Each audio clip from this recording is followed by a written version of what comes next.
Ugh. Good evening, folks. It's Thursday. You know what that means. It's TAC. And joining us in the guest DM seat tonight is the wonderful Mr. Sanryu. Hey, everybody. Hello. He is making his TAC debut as DM, but Mark, you've actually DM'd in the past. Do you want to kind of tell us a bit about that? Yeah, sure. So it's been a bit of time. I used to originally when I first played D&D, it was back in second edition. I didn't start DMing until third and 3.5, and I also did some games for Pathfinder. But my big DMing took off during the World of Darkness era. So I played a lot of vampire, hunter, mage, and did a lot of story building in there. So hopefully that translates well here. Very cool. It's been a while since I played some 3.5. I know our man behind the curtain also got his start on 3.5. It is such a fun, weird, and frankly a little difficult at times system, but like if you like to see the numbers go over, 3.5 is peak. Absolutely. Yeah, so I guess a couple of announcements getting into tonight. Not really much new going on. We still owe you guys a lot of stuff from the charity stream. Chatta, hi. I see that you and I are both here today, and I would like to formally apologize for how slow I've been with Call of Cthulhu. Oh, it's cool. It's Okay. not like me or any of the other gals have done anything with that either. I kind of need to stoke the coals a little bit over there. I've been dragging my feet on that.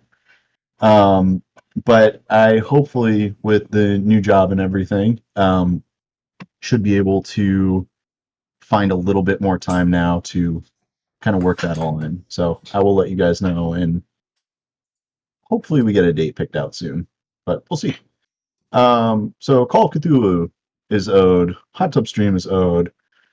Tattoos for our boys Weewoo and Luke, who I believe is currently not having dinner with a coworker. So very happy if he's in the chat. I don't have Twitch open. I'm a very poor mod. I'm sorry. What else? Anything else? Oh, Crit for a Cause, the dice people that we are partnered with, are now doing a new charity for the month of March. So every time you buy a set of dice from Crit for a Cause, 15% of that will go towards a charity organization each month. This month's organization is the Mission of Gateway Education Center. And it's an education and care center for students ages 3 to 22 years of age with severe cognitive, physical, and medical disabilities. And it focuses a lot on personal health, social emotional health, behavioral, vocational, daily living, and academic proclivity. So if you guys have any interest in supporting that, buying a set of dice from there means you are helping fund that program, and it's super cool. Just as well, they might be having a Tiltify link come out. Might see about throwing that up on the side in TAC for this month, just as a kind of little like, hey, Department of Education is kind of in a little turmoil right now. Maybe throw like $2 that way. That'd be cool. Anyway, that I believe is all I've got. Aside from, if you're interested, type !join, visit our socials, and merch. We have merch. The Merch Meister has been meistering merch lately, and it's pretty cool. I have a Lore Horse sticker slapped on the side of my PC, and it's super fun. All right, how did I do? Was that enough? Are we done? Okay. Can I suffer in silence for a little bit as Mark runs the rest of the night? You may suffer in silence. Tattoos for everybody, because Shocket still owes the community a tattoo, by the way. Oh, that's right. Yeah. Probably June, everyone will be getting their tats. Because we're going to go over there for TatCon and force them in the tattoo chair. So, Jed, I appreciate the shit out of you. I totally forgot about TACon. A couple of our homies in... Oh, God, downing that beer was a choice. In the guild, are deciding to fly their way out here and come and hang out with some of the locals in the area. So there will be some shenanigans going on in June. Hell yeah. And we're also going to get Exciting. Jerry in the chair. So, all right. I've had enough of this. Without further ado, Sanryu, Mark, take us away. So, before we start this interesting night, allow me to set a mood and allow me to get you guys on the right headspace for tonight. It is one of my things before I even start a game is to make sure that everyone is on the same page. So, we are going to be starting on this dreary night and the city of Kadoria on the Lonely Peninsula to the north of the Midnight Sea.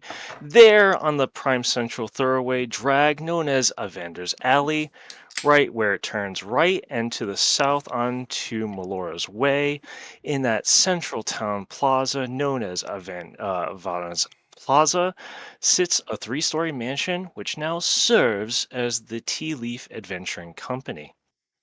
Now, it is a very dark and dreary, thunderous night.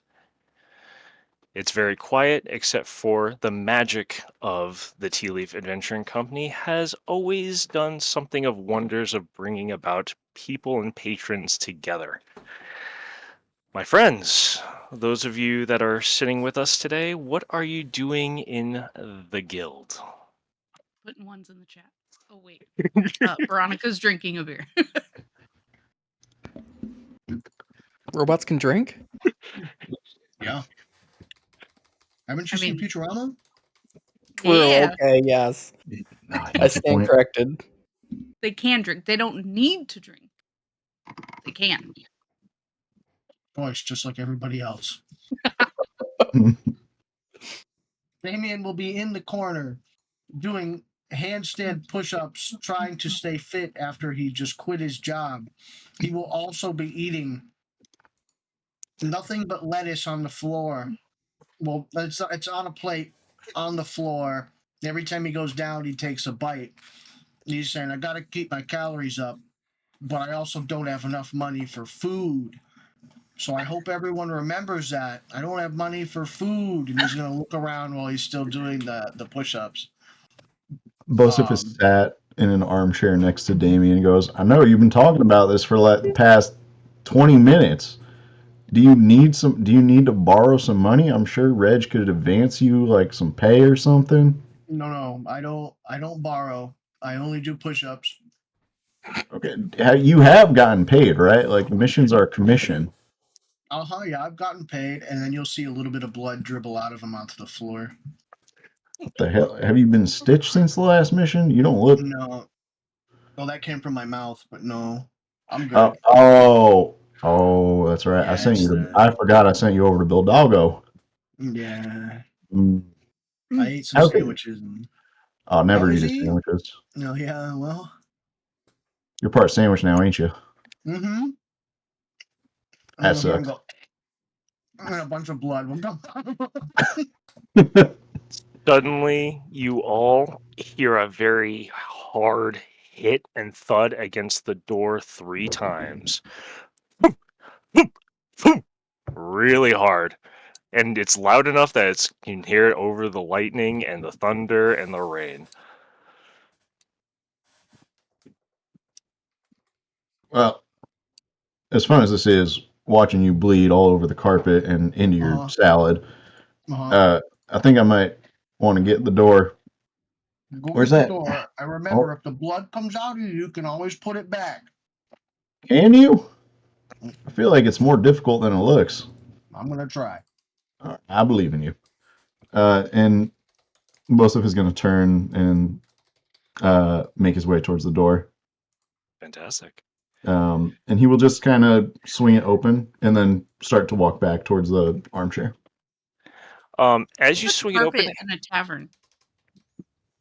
I mean, like it's over by the fireplace, right? Like it's it's kind of nice. And I'm sure we have a throw rug or something.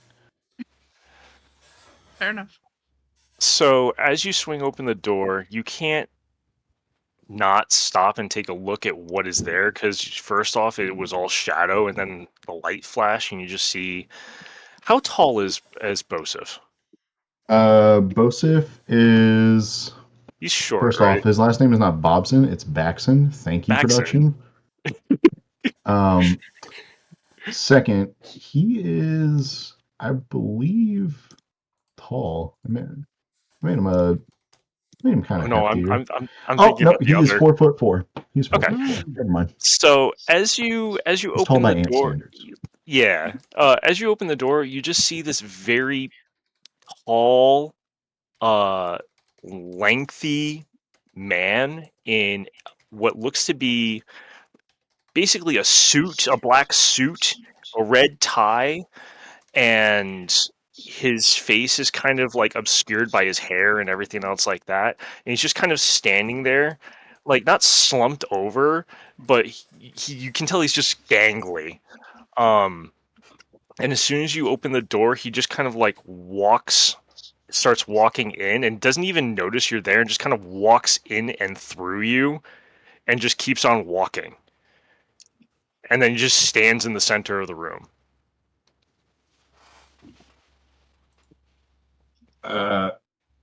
Did did anyone else just see that?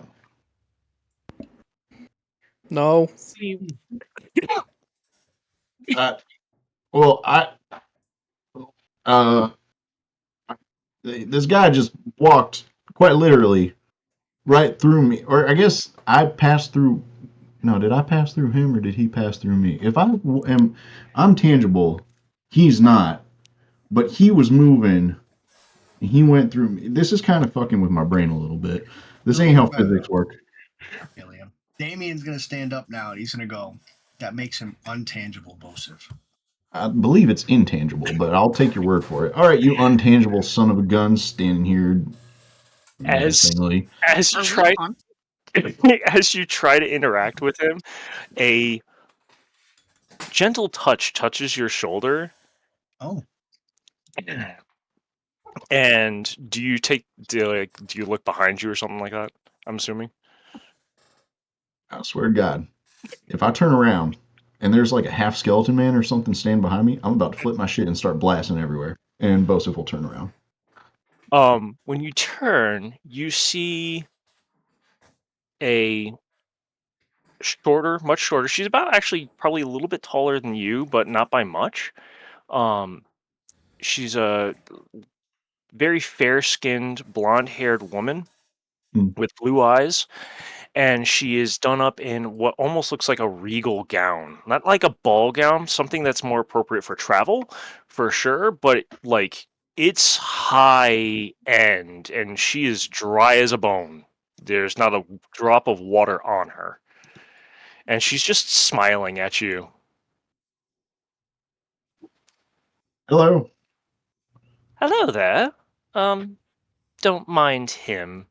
He's mine. And she'll just like kind of tap you on the shoulder, smiling, and kind of like skirts in with a curtsy and everything else like that, being very primped and proper, but also a little whimsy at the same time. And then she kind of just looks at the tall man, smiles, opens up a vial on her bag that she's carrying, and the man disappears into dust and kind of goes into the vial, and then she pops the cork and just puts it back onto her bag. That's a neat trick. So, this is what Dad was telling me about. This is an interesting place. Could use a little cleaning, though. Anyway, how are is the keeper in? Is the leader in? Is there someone I can talk to about a job? Oh, Reg? I think I saw him taking another client out to dinner tonight, but he might have skipped on that to go see the missus, but we'll figure that out later. Tell you what, and Bosif's going to kind of turn and look at the like guild hall for a second and go, that one over there, the one with the ears and the tail. She's your best bet. She'll take the job for you. And we'll point over in the direction of who you fuck. Why am I forgetting? Geld, the goodest dog. I'm so sorry. Wow. I'm so sorry. Uh-huh. I made some choices. I made some choices before stream, and it's kind of impacting me now. She smiles and goes, "Oh, well, I guess from an insect to a dog, I guess that makes sense around here. Yes, hello, I'm looking for some help, perhaps. What is your name?"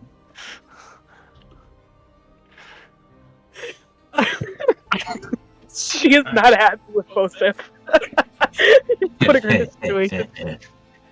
Geld Bosef is walking away and just being like, Geld is going to turn and look at her and say, first of all, I'm a tabarxi, not just a dog, and she's going to look at Bosef.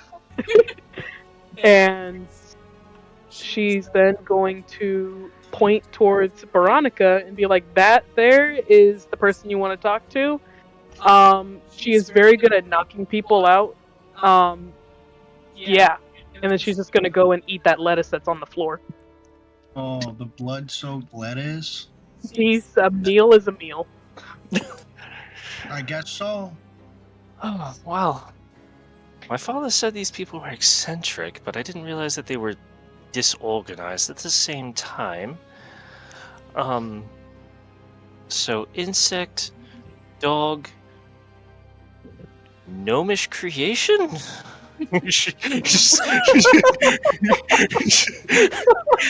She has no tact. For what you can tell, she does look very young. Okay. You want a job done? Is that why you're here? The reason we only get visitors. That's why my father sent me here, yes. Who's your dad?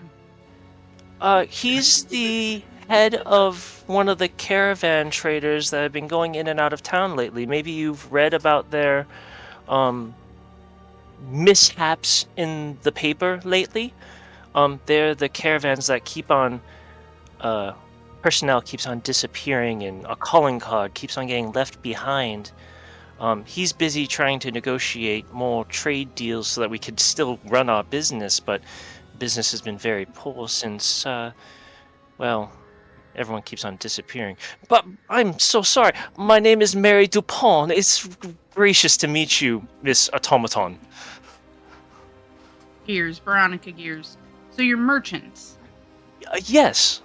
Well, my father and mother are. I'm just inheritor. And what kind of things does your family sell?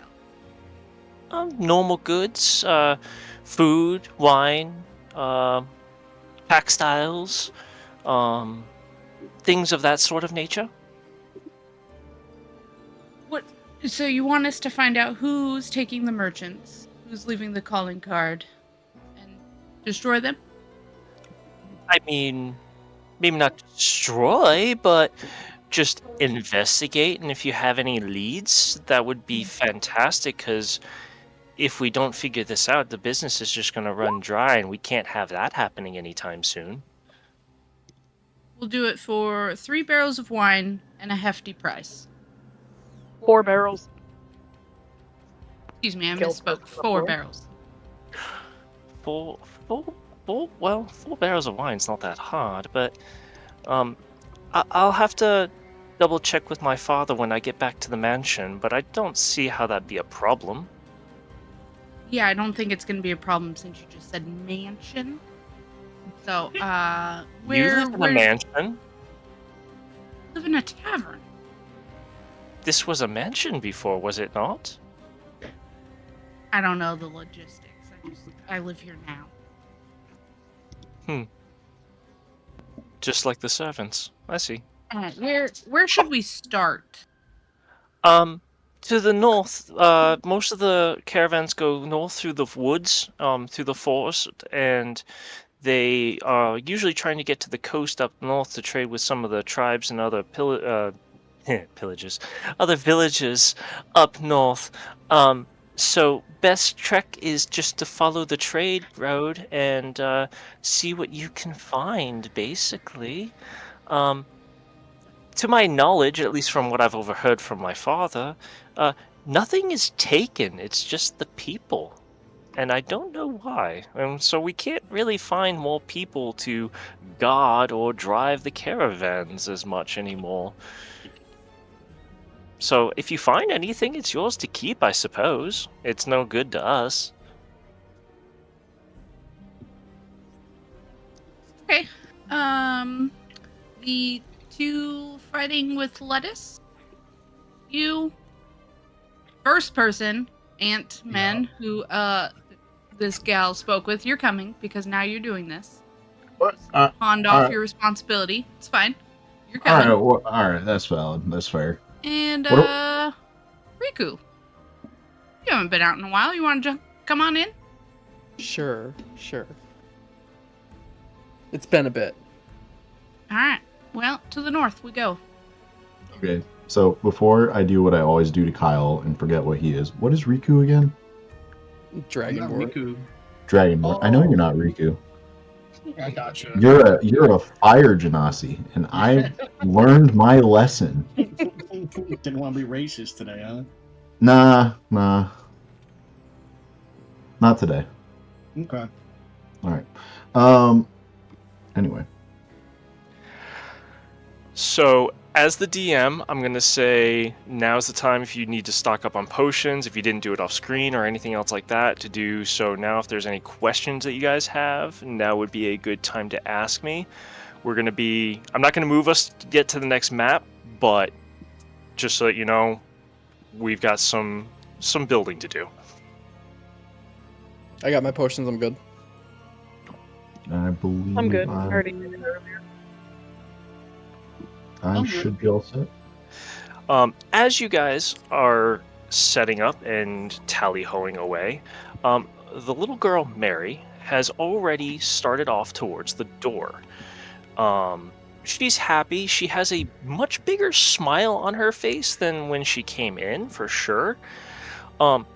Again, Bosif, you see her pop the cork on the vial again, and that man just magically appears again. Solemn, pale skin, very creepy. You know, he gives you the weeby-jeeby vibes. Like it's just something just doesn't seem right about this. And he walks out in front of her, and as soon as he gets out on the porch of Tealeaf, he pulls out what looks to be an umbrella and literally is just carrying it in front and over the girl as she kind of like skips along down Meander's alley and just disappears off into the dark. So we're not following her out. She's already left. So we're not following her. We're just gonna. No, yeah, she's not going with us. She's gonna go tell her dad we're on the job. All right. Did she give us directions of how to get to the place by chance? North Merchant Trails. North Merchant. Those are the ones that go towards the Silver Mountains? I think. Production. DM shook his head yes. Yes, okay. Very sure, yes. All right, well, did she say how? Well, I mean, as a little girl, she just walked out. She just walked over here, I suppose. Oh, she's got a creature protecting her, obviously. Yeah, I don't get that guy. Oh, I did. He walked right through me, or I passed through him. I'm not sure which tangible or intangible is the one passing through which, or if it's a thing in motion. But I don't understand how he's the one holding up an umbrella and she's the one not getting wet. Like, he passed through me. Should other physical objects be passing through him? I don't know. The term is he entered you. All right, I don't feel comfortable with that, but we'll put a pin in that and just. I mean, you're not wrong. But do we really want to agree? How I'm did gonna put my hand on Bosif. I'm sorry, friend, but you've been entered. Now let's make our way to find out what's going on. Oh, man. Are you still eating lettuce? Uh-huh. How much bulking do you need to do? So I'm not bulking with lettuce. I'm cutting. Jesus Pretty Christ! good. All right, Money to bulk. hold on. How you can't be this broke? Bosif is going to hand you 200 gold and just be like, "Get yourself a goddamn sandwich or something." My I lord. don't need your gold. I have a lot of money. He And is I'm going to give that back. All right. What do you buy food with? I just take it. Has no one walked you through the fact that at any point in time you can just wave your hand and say, "Hey, I'd like a pastrami on rye," and as he says that, a pastrami on rye is going to sit on Bosa's hand from an unseen servant feeding him. Oh Like no, this. sorry. I'm sandwich free these days. Oh, all Gail's right. My gonna take that apologies. sandwich and eat it. Scooby Doo shit right there. All right. Well, Fitting. fine. Let's be on. We're gonna just march it into the rain then. I was about to say, you guys gonna march into the rain at the Mhm. night during the middle of the night? All right. In that case, could you all go ahead and give me a survival check, please? Walking through the rain streets is of Kadoria in the night in the rain In the rain. after the Let me pull that what was it, up. embargo's been lifted? Damn. Survival check. Survival checks. Hell yeah, I'm neutral at those. Shit, 9. Wow. So my screen. neutral. Well done, They everyone. both- Oh. All right. So, it's wet outside.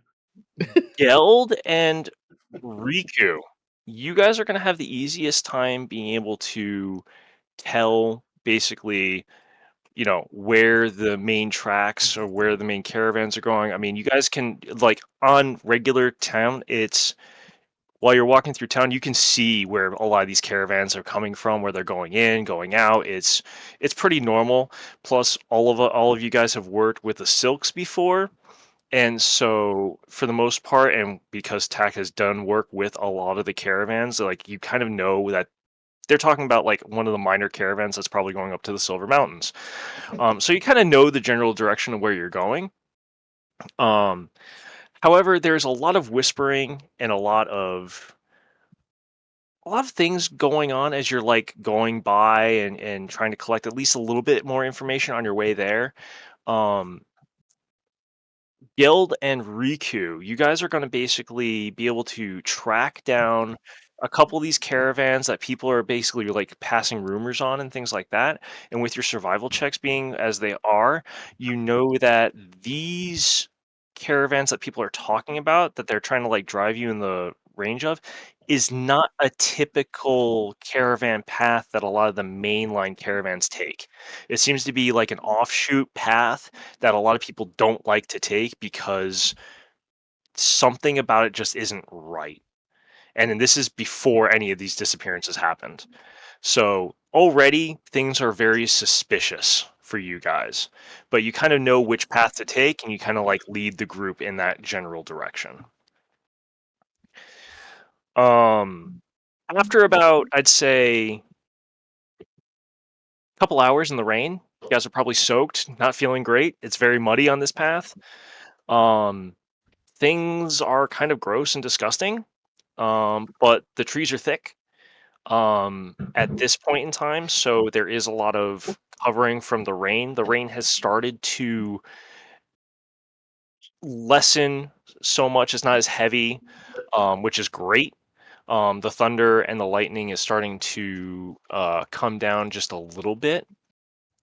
And with all that being said, in the distance, does anyone have dark vision first off that I need to know of? Yeah. I'm an ant. I can see in the dark. Wonderful. Okay. Gail does too. Wonderful. Okay. So those of you who have the dark vision are going to notice it first. Anyone that doesn't, of course, it'll be a little bit afterwards. But you start to see some lump of shadow in the distance. And with Oh boy, here we go. Thanks, Luke. So in the distance, you notice that there's a lump of shadow, and as you get closer, those with dark vision actually notice that it is a tipped over caravan wagon. It looks old for sure. It does not look recent. Boards are dilapidated as you get closer. Wheels are broken. Things like that. You notice that there's a lot of things here. mostly rotting food, really cracked open wine barrels that have been spilt everywhere. It's kind of stained the grass, but with the rain, you never know. Things like that. So at this point in time, you guys can take a look around, see if there's anything that's around, or kind of do your whole thing. So what would you guys like to do in this wet rain and broken caravan wagon? Is there anything left in the caravan? Other than the things I mentioned, like old crates of rotting food, broken wine caskets, there is a chest that you see, and there's also some sort of wet drag marks in the path that looks like that's where the wheels were. But other than that, that's not like through the naked eye. That's all you're seeing. Okay. Can we inspect the chest? Absolutely, if you'd like to. You're just gonna try and open it? No, I'd like to look and see if it's locked or not. Wonderful. It is not locked. open it though. It is locked. It is locked. It has a padlock on it. Oh no. There's nothing special about this chest. It just looks like a normal wooden chest. It's not decorated or anything else like that. It's just wood and iron, and that's it. Can Geld break it open with her axe? Absolutely. Awesome. Give me a strength check.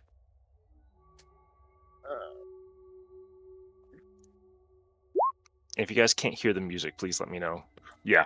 You bust that lock open like it's friggin' nothing. It pops off. You hit it so hard that you probably popped the entire hinge off, honestly. So the lock goes flying, the hinge goes flying. This thing is free to open whenever you want.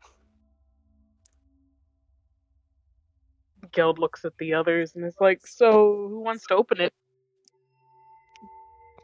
You unlocked it. Go ahead. All right, by all means. And she flips it open. There's nothing in it. What? Damn. What? That's not very cool of these things. You take a second glance, and you did notice something was kind of went as soon as you opened it, and when you like take notice of that, because I'm not going to let you have you roll for it. You notice that there's something stabbed to the top of the chest.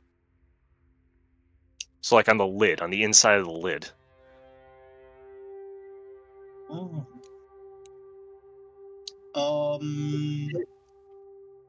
I read it. Wonderful. I assume there's words on it. There is Oh, words, but there's actually more than words. There's a picture. Oh my god. What's your picture of? You see that with a very decorated dagger, this piece of paper was literally stabbed into the top lid of this chest and makes no sense whatsoever. Mhm.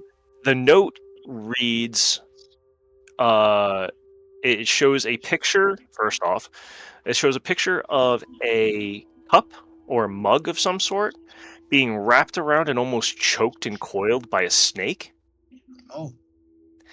And underneath it, it reads, choke the life out of the tea.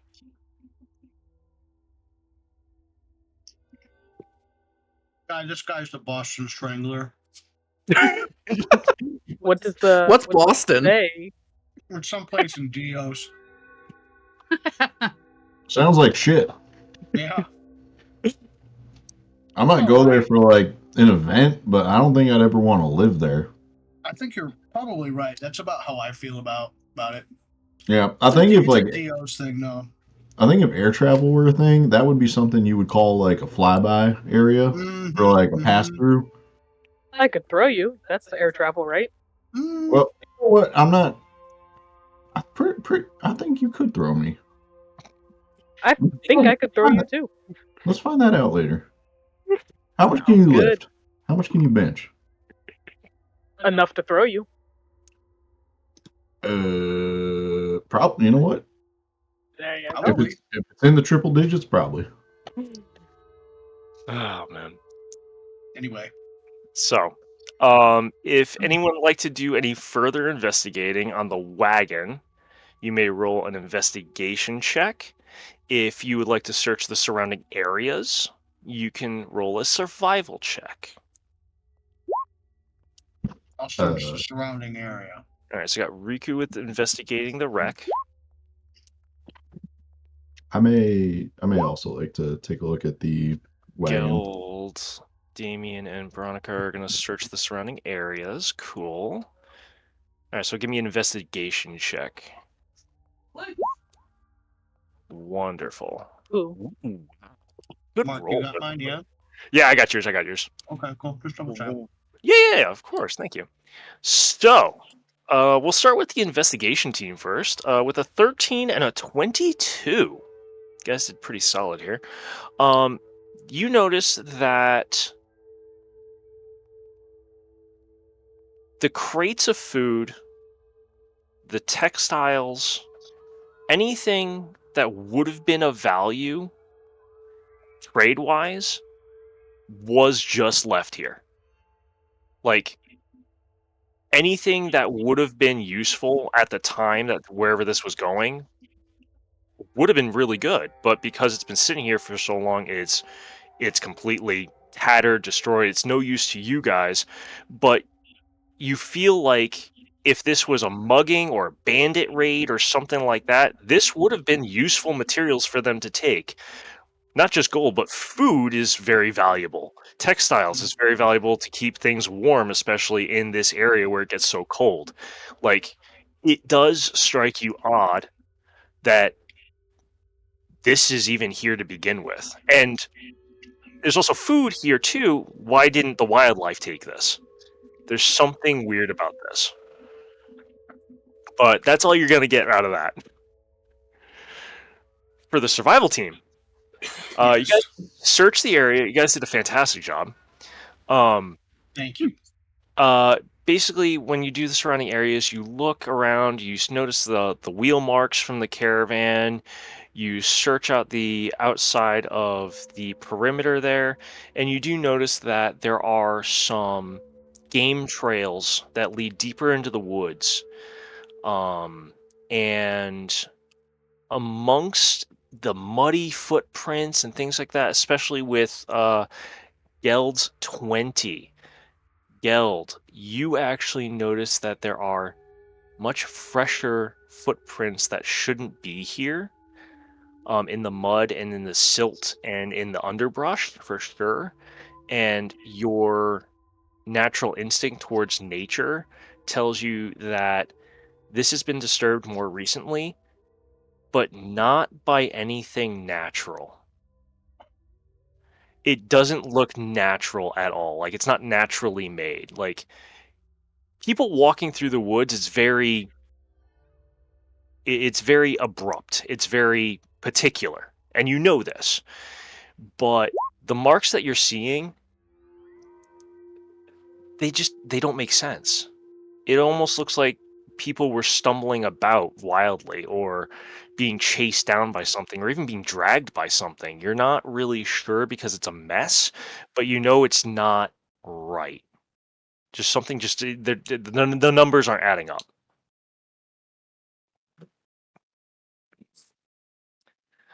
Good with our Let's see here. This is some magical shit.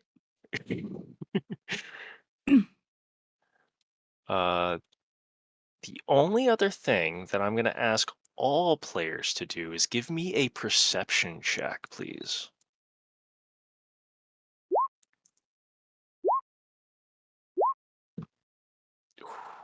Sorry, nothing. that was performance. Don't take that. I won't. It's okay. Is Well, everyone rolling? Is perfectly everyone average. rolling perception or just Just roll perception, yeah. okay? Just a base perception. Ooh, okay. Also, just double checking something. No, go for it. While wearing this monocle, you have advantage on investigation. All right, never mind. All good. Cool. So, Geld, and Bosif, you guys hear it way before everyone else. In the distance, and I'm going to change it at this point in time to something like this. You hear something on the wind, through the rain, through the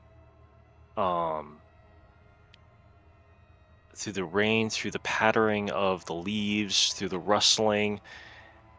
There's two things that you both notice first. One, you're not hearing anything natural. There's no animals making noises. There's no owls. There's no chipmunks. There's no birds. There's no small critters making noises, as you would normally assume. But then past that, you start hearing music. You start hearing the tantalizations of a violin in the distance, and it's coming from deeper inside the forest. After a little bit, Geld, your ears perk hard. Because of your innate senses with hearing and smelling, you pick it up a little bit better. The music itself is not alarming, it's calming. It's not pulling you in any kind of way, but why is there music out here to begin with? And that's where I'm going to leave you two at. You guys hear that. And that's it. All right. I mean, y'all hear that, right? Like, couple of notes, right? Like, dog lady, you hear that? Tabarxi. Tabarxi. Listen, y'all call me Ant, right? Like, I'm an ant. I can live with that. You're pretty much a dog. Like, I'm sorry. All right, whatever. Sorry. Just different. I hear some music coming down in the woods. Not because I'm a dog, but because, I just... So, does anyone else hear that? I do. That's Someone else that's not an ant? all right. I hear nothing. Anyway, I'm still trying to read this paper. listen. Put the paper down. There's nothing worth reading on that thing. I guarantee All you. right. There's music going on.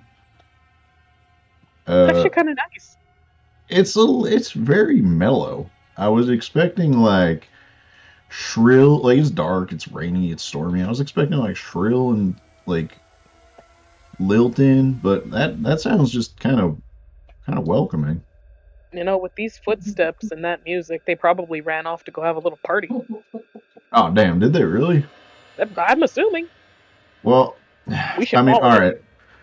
all right. Look, I don't know about the rest of y'all, but I wanted my whistle at a little shindig and then getting on with the job. We're going to the party where the music at. Oh, The missing people might have more wine for us. I wasn't sure what whistle you were talking about. Is it a whistle? I thought it was like a harp or a violin or something. I don't know. Well, yeah, you didn't hear it. You should have heard it. Again, calming, soothing, kind of nice. Probably a party. We should go. Yeah, all right. I'm not arguing with you. Tabarxi. See, you can teach an old ant new tricks. Hey, Gel, don't worry about it. Fosus's kind of... he's iffy on if he could tell what people are. Kind of like a face blindness thing. It's probably because he had someone enter him. All right. I don't know how to respond to the rest of this conversation. So, no, I'm very glad everyone's having a blast. I'm having a blast. So let's keep this moving on. Yeah. I'm going to go ahead and bring us to our first map then, guys. Because as you guys follow the game path and trail that everyone else seems to have finally located, you guys are going to end up seeing this. And if you can't see it, let me know. Yeah, I have dark vision. I should be able to see literally Black. everything at all times. I like that. I have that. I can see So- nothing. Yeah, I don't see anything either. You guys don't see anything? I can see on my end. Okay. Yay, the dark vision works. Does it? Yeah, so you guys should literally just see a wall in front of you, basically. We're all the way I down have at the bottom of the page. If Yeah, you guys are at the bottom I, of the I map. just- I have don't I have a see fully it. black screen. I think Me too. someone maybe as a little goof might have taken my dark vision away.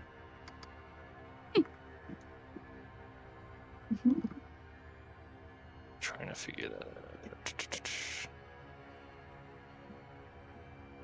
No. I don't know how to fix that. Oh, I saw a window icon show up for a very brief second. Okay. Do. One sec. Oh, good.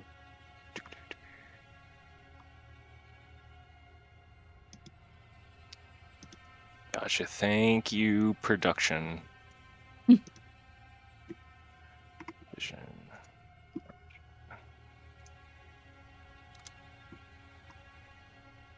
Alright, that should be you. Oh, there we go. That should be you. Got it. All right. Anyone else need dark vision and can't see? No, I'm all good. Hold on a second. Just a quick. Yeah, me. Damien. Yeah, I got it. Is yours 120 or is it 60 feet? 60. Thank you. All right. There we go. Hey, All right. I can see. Everyone got Am vision? I the only Fight. one without dark vision? I think so. Shit. Guide me. Got me. So, sorry about that. All right. Actually, no, maybe this might not be a good idea. Never So, mind. awesome. So, you guys walk up, and before you get like this close to the door, of course, you guys see a dilapidated, ruined, ruined cathedral. This place looks like it's been in ruins for hundreds of years. It's covered in moss. It's covered in vines, things like that. It is darker than balls here. Like, it is super, super dark. It is hard to see literally anything. And inside you see flickerings of light through the windows. Now, the windows are about 20, 30 feet up in the air. So realistically, for a normal person, definitely can't look through them for sure. Knowing the group that we have, might have a way to do so. But you see flickerings of what looks to be blue light coming from inside the cathedral. Inside as well, you can hear, specifically, the music has gotten extremely loud. It's muffled by the door, but you can definitely tell this is where it's coming from. And it's a violin. It's very much a violin. You can definitely tell. But you also hear murmurs. You can't hear voices, but you can hear grunts. You can hear moans. You can hear small amounts of singing or things like that. It's hard to tell with the rest of the noises that are going on. But yeah, Mark, basically what you got. can you give us like a frame of reference, like the style of music that's going on in there? Is it like really like, kind of calm early Van Morrison, or more like I know what I'm hoping upbeat for. Jefferson Starship? It what is- are we working with here? You are probably, for our listeners and watchers and for the players themselves, if they understand the reference, I am thinking and conceiving that this is more like a ancient English Gothic violin. It's somber, it's solemn, it's calm, but at one point it's very soothing, and another it's very perturbed all at the same time. Like, if you're listening really intently, you're getting chills on the back of your neck because there's a lot of deep emotion in this music. Okay, it's curious. Yeah, this is very. I wish I could have found a good soundtrack to put on for you guys to listen to, but I couldn't find one in time. But yeah, it's like a very gothic, very like think like a dark, somber Mozart or something along those lines. Just something that you listen to and it just sends chills down your spine. Like, ooh, what? Huh. All right, Tabaxi lady. Sorry, Geld. I think I might have misjudged the vibes here. This Yeah, is one this of doesn't them. really. This ain't. See, like I guess I was hearing the bass, right? Like you know how after like a certain amount of distance you hear like the boom boom boom boom. I was hearing those notes. I guess. I was expecting a campfire and dancing and like food, some happy stuff. What this is a little I don't know, but Right. I mean, what's like going on with those windows? yeah, like they got to have some weird candle or like lighting or something. I don't know. Maybe this is whatchamacallit. I could This throw is you up there. maybe this is like just before the drop. Like we're gonna open up and it's gonna be really like cool and like it's gonna be really upbeat and rhythmic. A bit weird, but it could be good. Well, Rikku, what do you think? Should we be getting in here? A little creepy. Not too keen on creepy places like this. Yeah. I feel like the last thing we did was also equally creepy, right? But yeah, weren't you on that, Baronica? Didn't you get spooked or something? I don't get spooked. How loud exactly? How loud exactly is everything over there? Behind the closed door and behind the stone walls in front of you, it's definitely muffled. But I mean, if Geld and Bosif could hear it from where they were all the way up to here, it's still pretty loud. Like you can pick up just about all the notes from the music. Like it's filling the air. Is there a window? Several, but like I said, they're about 30 feet up in the air. Okay. Like 30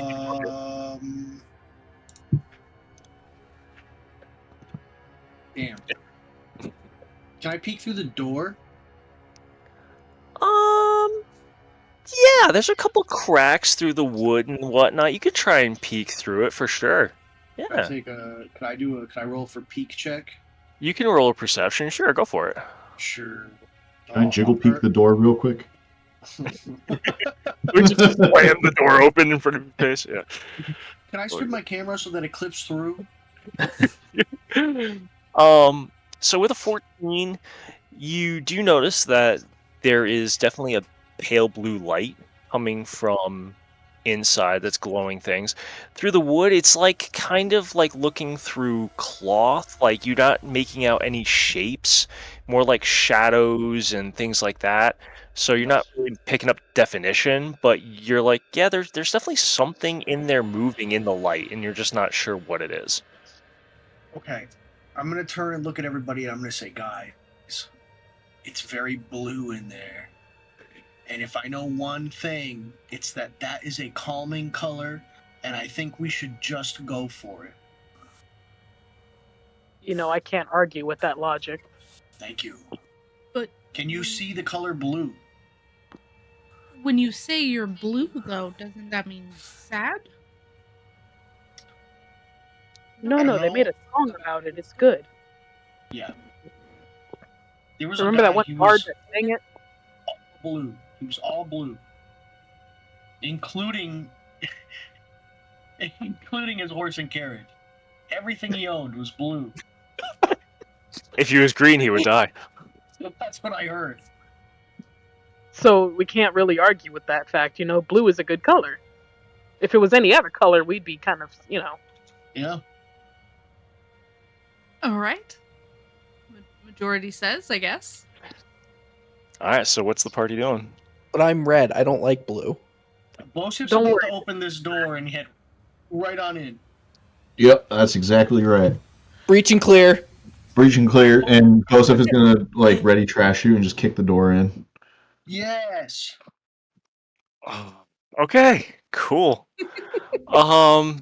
Neat. Upon thinking about it, there might have been a back entrance.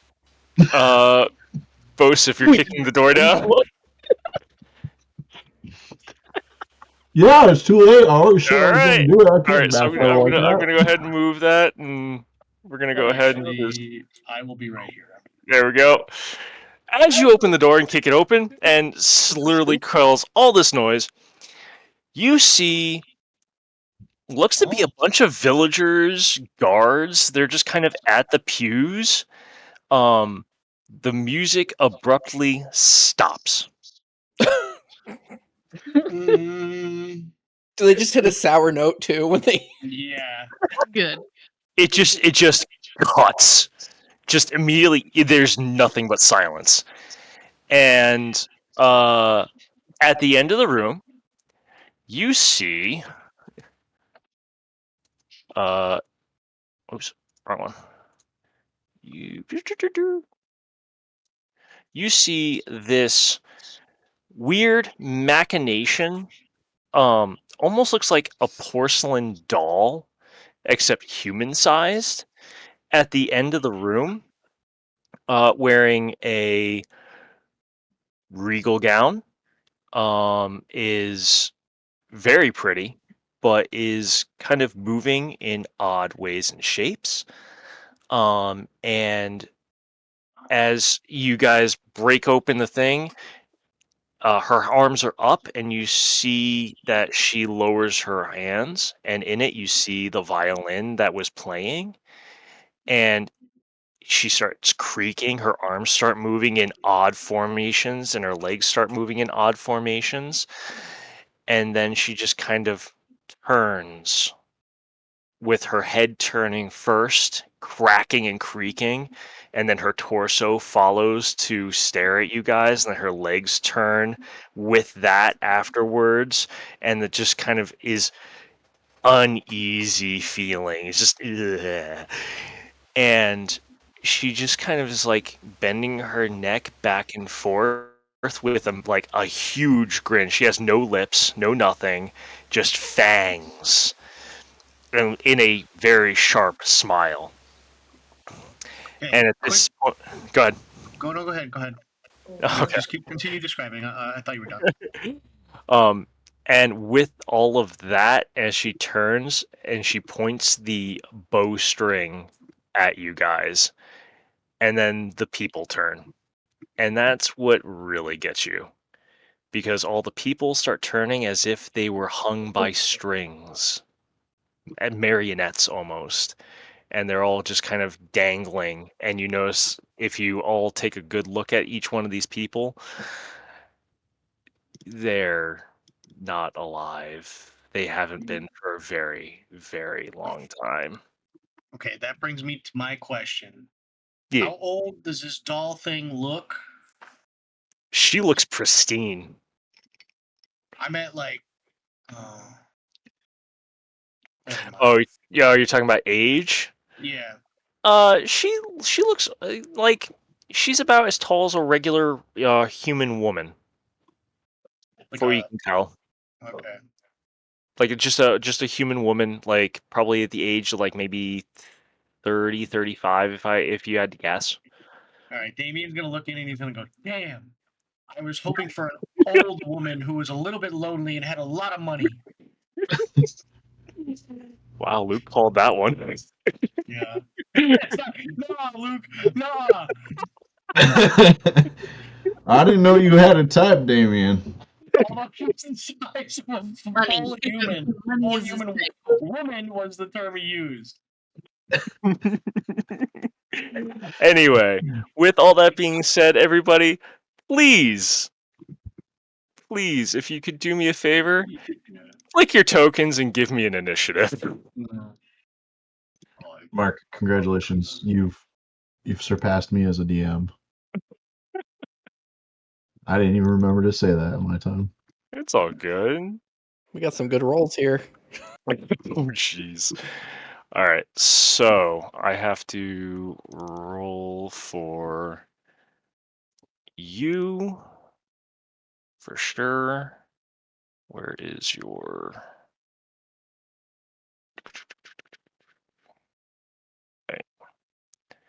So we're gonna roll. There we go. I don't want to minimize that. Yay. Luke's new thing. I love that. It helps.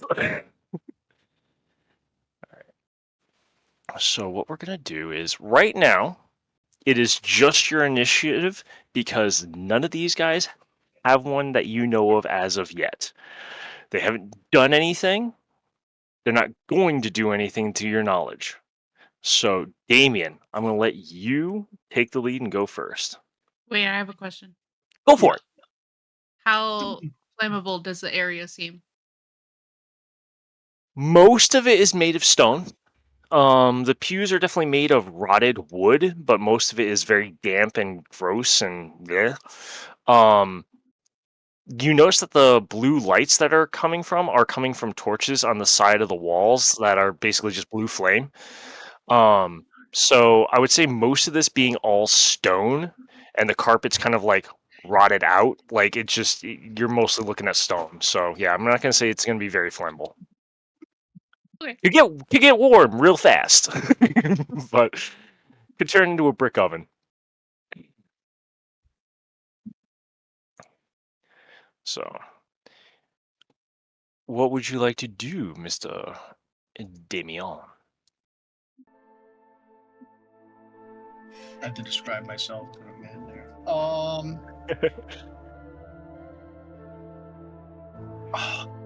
do I want to do here? I guess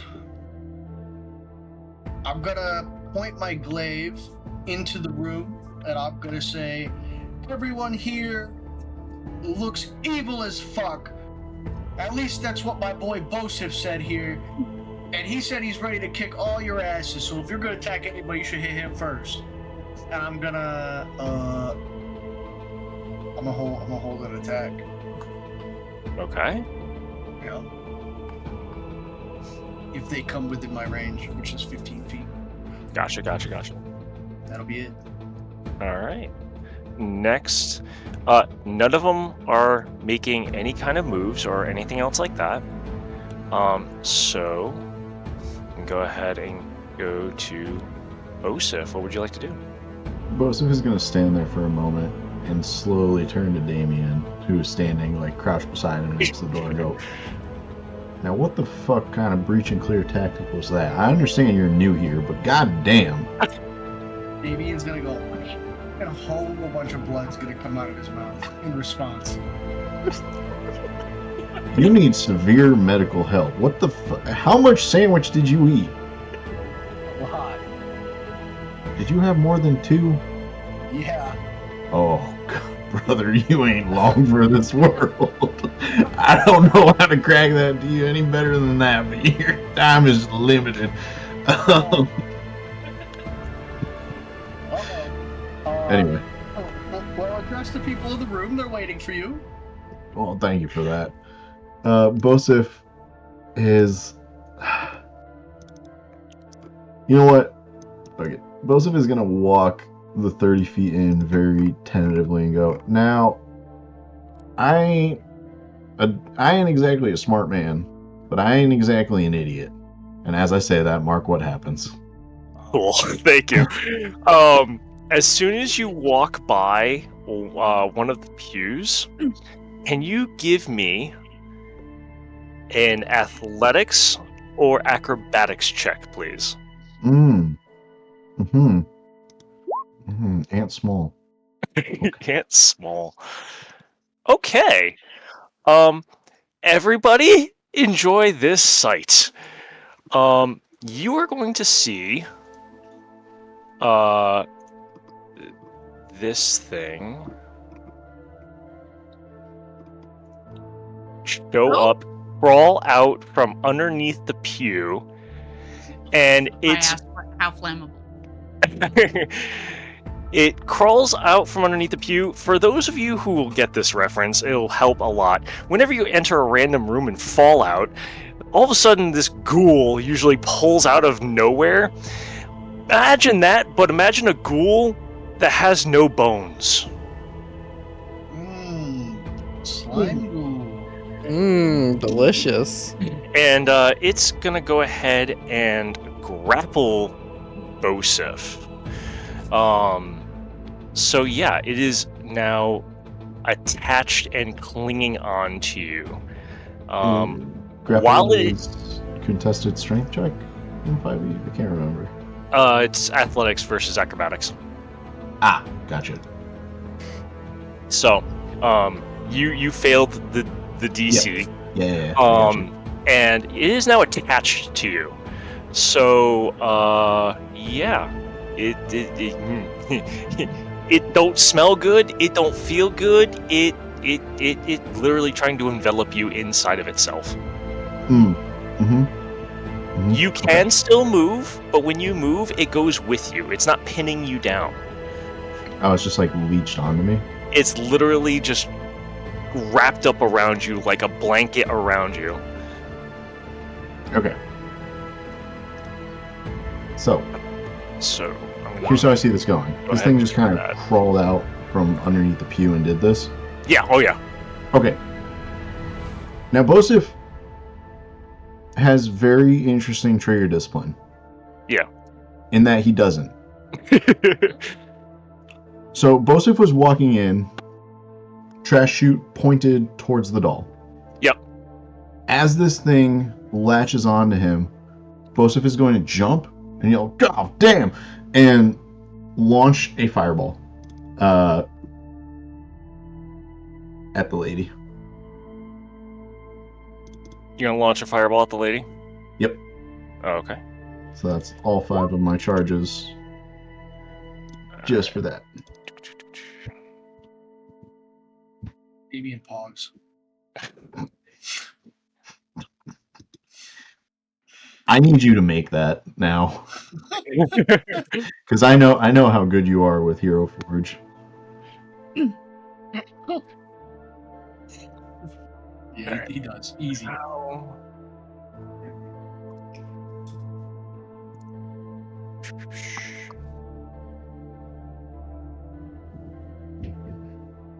There we go. I fixed it. All right. So.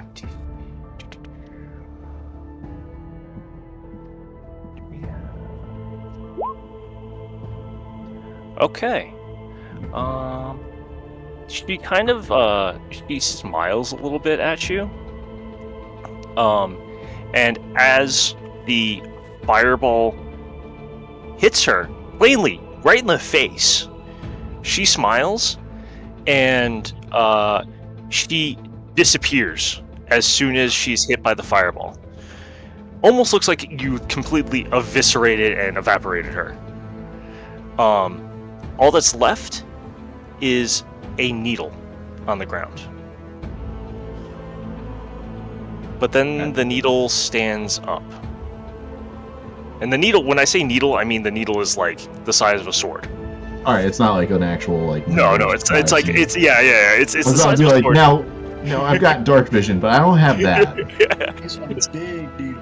It's the size of a sword. It's a silver needle, and you see it floating in the air, and then it kind of like twirls around and then flies over to this person over here, who grasps it, and then she immediately just starts changing and deforming and everything else like that, and changes right into the breacher at hand. That's Bosif.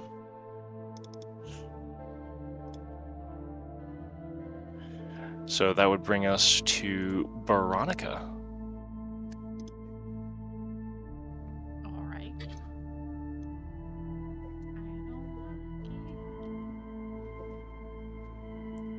Let's. I will move into the area. Okay. And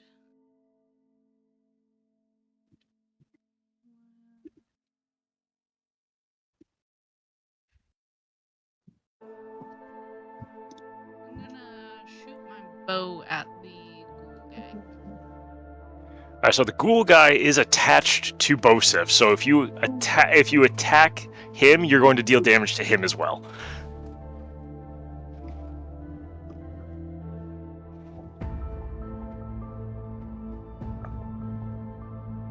You said like all of these people, they look like they've been dead for like a long time. They look like they're literally hanging up, like as if they're marionettes on strings and just kind of hovering there, just like swaying back and forth. You can hear moaning out of them and things like that, but they're just kind of swaying there, doing nothing.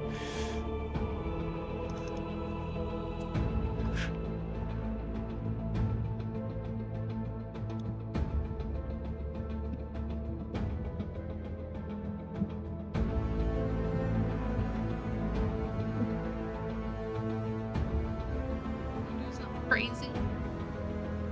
I'm gonna Go for it. try and run up to this guy and cut the strings above his head. Ooh, okay. Well, before you do that, give me an acrobatics athletics check, whichever one you got better. DC 13. Nice. So, as you go to try and do that, another one of these boneless show up. Boneless. I put it on. Oh no! Hold on. There we go. Yeah, I guess. Duke, copy. Ignore that. Paste. There you go. Another one shows up out of right underneath you, tries to grab you by the ankles, but you manage to slip out of it before it grabs you, and he just kind of like slithers up behind you, and yeah, and so now there's one right there. You can still snip the strings? Yes, I'd like to slice this. Awesome. Give me a basic attack roll. With whatever sharp implement you have. I think it's super cool when the DM says awesome when you would do something. Just like with my rapier or whatever. Yeah. That's fine. Just regular attack with a rapier. Sure. Okay. You hit it. You managed to cut through about 3/4 of the strings. There's still one string attached, and you just see this dude just like hanging there with it just all slumped up, but his arm is still up in the air.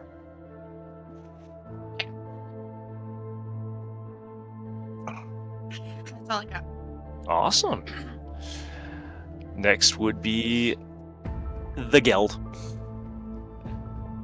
Geld is going to see that boneless guy right there that tried to grab Baronica. She's gonna run in and oops, what happened? There we go. She is going to try to use her great axe to try and cleave this fleshy thing in half. Ooh, okay. Give me an attack roll. That's gonna be a miss, sadly. Damn. Not like that. Why would he do that? It's a squirming flesh monster. It's not supposed to be easy. He's quick too. Yeah, a little bit. Do you have any other attacks? Do you have an offhand, or are you good? I don't remember. Okay. I think that's going to be it for Geld. Okay. So next would be Rikku. I'm gonna walk in the doorway right here, and I am going to Eldritch Blast the goo. Go for it. Roll me an attack, good sir. Where is it on my list here? Since I'm level 5, I should have 2 hits now, right? Yes. Alright, first one hits for 2. Second one hits for 4. Well done. And I'm just gonna stay right here for now. Okay. So. B1. Okay. after that, it's going to go back to the top of the order, which is going to be Damien, who decided to cower in the corner. I didn't cower. I prepared and I launched this my way. All right. I'm going to.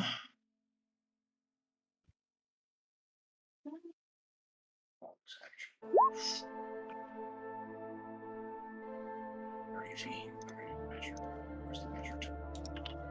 Man, they changed this.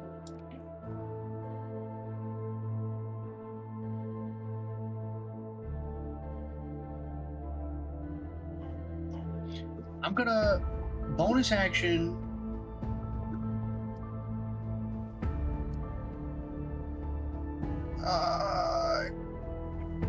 Yeah. Oh, bonus action, Misty Step. No, I'm not. I'm just gonna run. I'm gonna do like a flip over Baronica here and probably take some opportunity attacks. No, you're still in the threat range of everything, so no opportunities. How about now? Now you would take one opportunity attack if you wish. Okay, shoot for it. Okay. I have one more movement after this.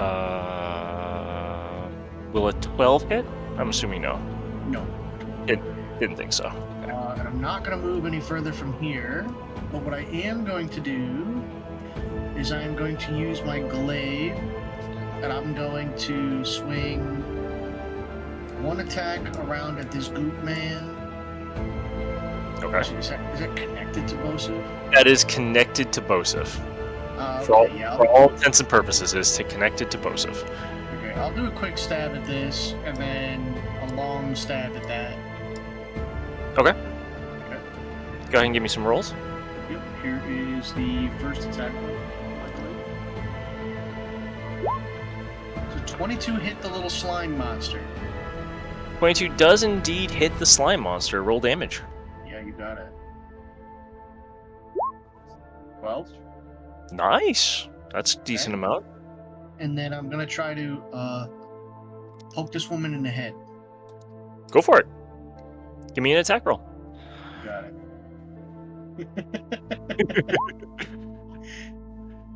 You miss. You missed the woman hanging there, minding her own business. Listen, I'm focused on slime monster, man. All right, it's like a whole thing. It's all good. It's all good. I'm done. All right, cool. All right, so next is the slime monsters that you guys have noticed. I need everyone. Or I need to know what everyone's passive perception is, please. 11. 10. 10. Okay. 10. All right. What do you need to know? I'm sorry. Passive perception.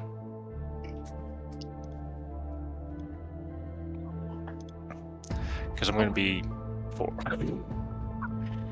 Okay.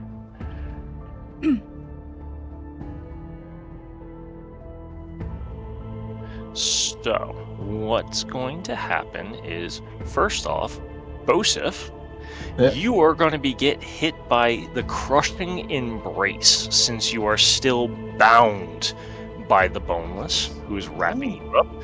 You are going to take 2d4 plus 6 bludgeoning damage Ooh. right off the rip. And there's nothing you can do about this. So you're going to take 10 bludgeoning damage.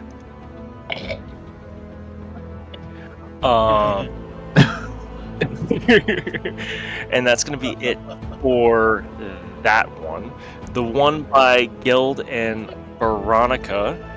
Baronica, you're going to get a multi-attack. You're going to get hit by 2 slams. So does a 17 hit? Yes, it is. Okay, you're going to take 7 bludgeoning from that. And then does a 14 hit? Yes. Okay, so you're going to take another 4. And because both slam hits, you need to make a acrobatics check for me. Ooh. You are now wrapped up in a crushing embrace by that boneless. The boneless. The boneless. I agree with you. New coat. Then let's see here. We're gonna have. Let's see here. I gotta do that. There we go. So 1, 2, 3, 6.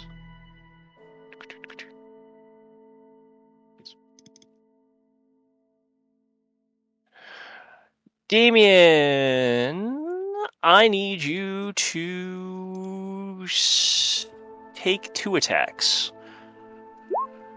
Does a 17 hit? Yeah. That'll be Damage. 4 damage. Is it not rolling to DM? I thought it was. Sorry. Sorry. 24 Yeah. for 7, and now you're in a crushing embrace. From who? Because that one shows up out of nowhere. Oh, yeah. Okay, yeah, him, yeah. I think I might have wasted a fireball earlier, guys. I'm so sorry.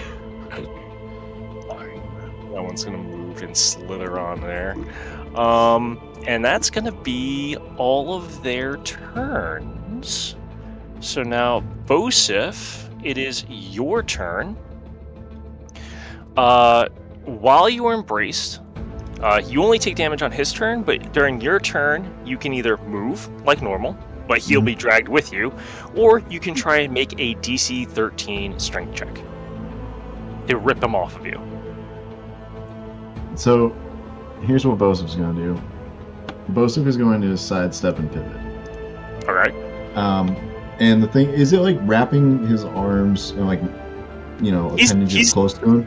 Oh no, he's enveloping you. Like you are literally like think ooze. You are enveloped by this thing on all sides. Is there like movement within it though? Like I can kind of like shimmy. You can you can shimmy. All right. Bo's gonna shimmy a bit and smack his second set of arms, and activate arms as his action for a turn. Arms. Yep. Arms is going to come in as the flamethrower variant. He's going to go, Arms, you're doing bad touch, buddy. You got to get him off me. And give him a little pat. And in a 15-foot cone, hitting these guys, is going to spray his flamethrower. Awesome. Alright, and we gotta make a DC, okay. Yeah, I want to double check to see if I need to do an attack roll for that. I'm pretty sure there is for the flamethrower variant, but I could be wrong. Each creature in the area must make a dex save. DC. Okay. Yeah, and so it's gonna hit the one that is attached to you, and which way did you go? Because it's a 15-foot cone, right? Yeah, I went like that. Ooh, okay.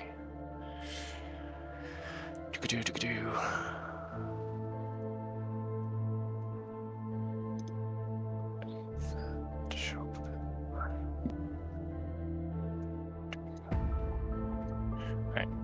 So what we're gonna do is we gotta make 2, 3. Interesting.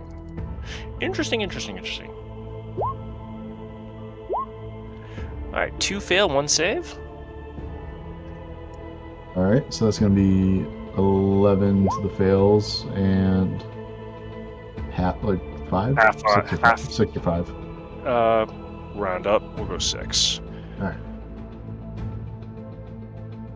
So 11 to that one. So good news is, oops, I got rid of my information. I hate when I do that. All right, good news is the one that was attached to you has now burnt to a crisp and is gone off of you. Yay. Good job, Arms. Good job, Arms. Then as you do that, there are another 2 that kind of show up right there and there, that kind of burn and just like waggle and wiggle and stuff like that, and they're just like all amorphously like wiggling, and you hear a high-pitched scream coming from them as they burn slightly. It's sort of like that. Sorry if I peeked anybody. And it's really, really gnarly and nasty. The people that you decided to flamethrower are charged to a crisp and still moaning and still hanging there somehow. But yeah, that's what happens. Anything else? Let's see. That's Bosif's action. That's Arms' action. Arms is just attached to Bosif, not out and about. So You have the tiny version. yeah. So he's just like not mobilized. He's just like staying in the carapace. That's all. All right. Next up, Baronica. Can You are I- currently engulfed. Yeah, can I cast a spell in this? What spell would you like to cast? That one. This one. Dispel magic. Verbal Creepy smite. doll gal. Yeah, you definitely can cast that. Sure. And you're gonna cast it on her? Yeah. Awesome. Okay. So DC equals 10. Well played. Okay. So as you try to like inside the thing, you're like using your hand and you're speaking the words and everything's happening, and you shoot it over towards the doll, and the doll's like it starts twitching uncontrollably, and then it just locks eyes with you and smiles even harder and chomps down on her teeth really, really hard, picks up the needle, and looks like she's about ready to just throw the needle. Like she's just holding it in like an overhead stance, like, yeah, I'm coming for you.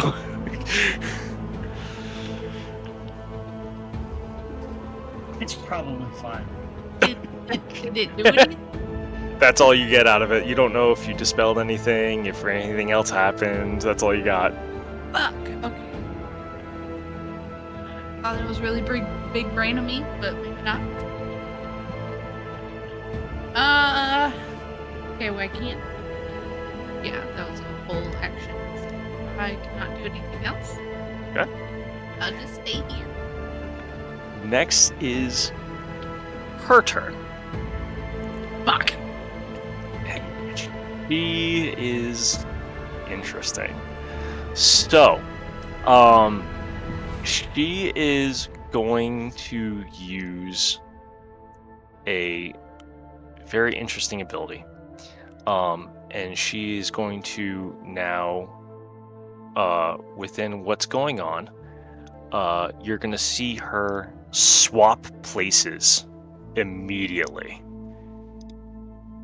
So the marionetted puppeted corpse immediately disappears from in front of you, and she appears right there with the needle in her hand.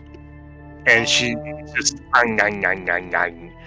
Did she technically enter that zone?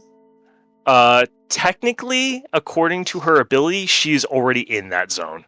Okay. All right. I just want to check. No, you're good. And she is going to try to stab you with the silver needle, Baronica. So we're gonna go ahead and roll this. So 14. 14 hits, I think, right? Yeah. Okay. So you're gonna take 1 piercing damage, and you're gonna take 1 necrotic damage. And I need you to make a DC Charisma saving throw, please. And I'll tell you the DC is 12. Oh, you nailed that. Beautiful. All right, so you are safe for the moment. And that's all she is going to do. Does she have any wires attached to her? Or is None. it just... None. Okay. None. I was double checking. No, you're good. I love the questions. I love it. Geld, you're up. Geld, having seen her just magically pop up in front of Baronica and take a stab at her, is gonna go ahead and just daddle on over here. She's gonna get pissed off, go into a rage, and do 2 battle axe attacks towards this needle bitch, and see what happens. Go for it. First attack definitely hits. Good damage. Second attack hits. Let's see here. So that's 15, 16, 17, 24 damage. Very nice on those 2 attacks. Are you going into a frenzy? No. Okay. I'm making sure. All right. So 24 damage. Wow, nice. You, as your axe hits her, you are used to the weight of hitting flesh. You've hit many things that are living and fleshy before, and so it always has a give, has oomph to it, has substance. You hit her, and it feels like you're cleaving through air. You hit her body, and it just cracks, and it goes through like there's nothing in between. But as you do so, you are noticing damage because it looks like the porcelain skin on her and everything else like that is cracking and breaking and getting cleaved. And it's breaking, but it's all staying together somehow. You're not sure how, but it's all staying weaved together in some shape or form.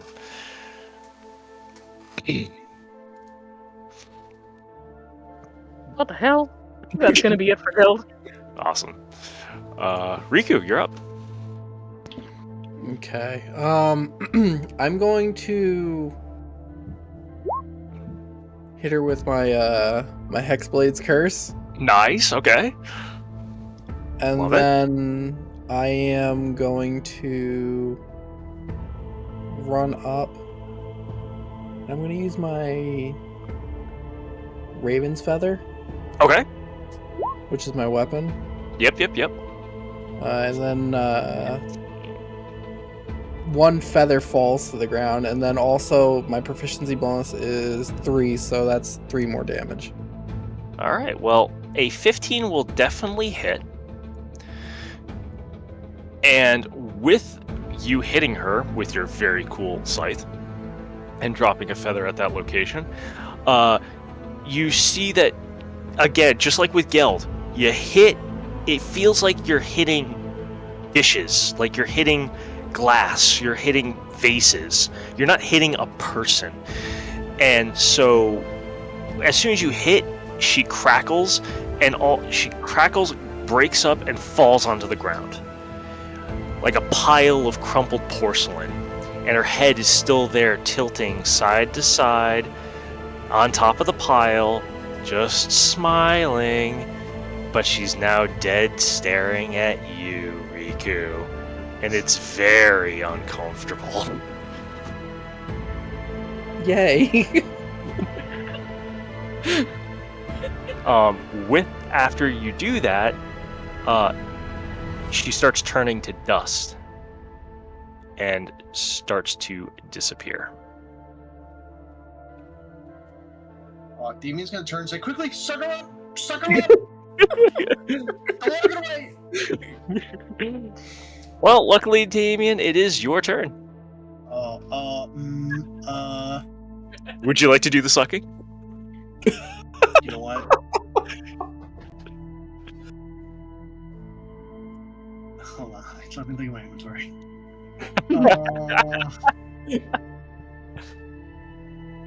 Sorry, you don't have Derek.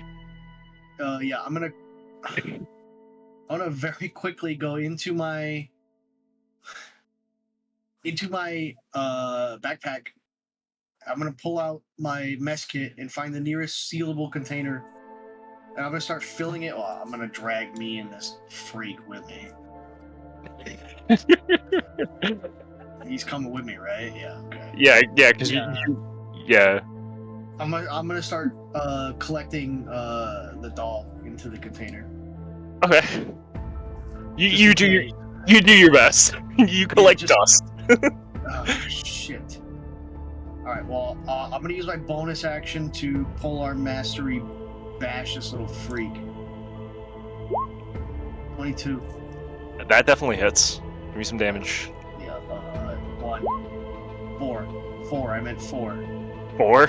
Yeah, I forgot the +3. Okay. All right. Is he dead? He is not. Is he In friendly fact, now? as a matter of fact, you try and bludgeon this thing, and you're just like, "Whoop, I felt nothing.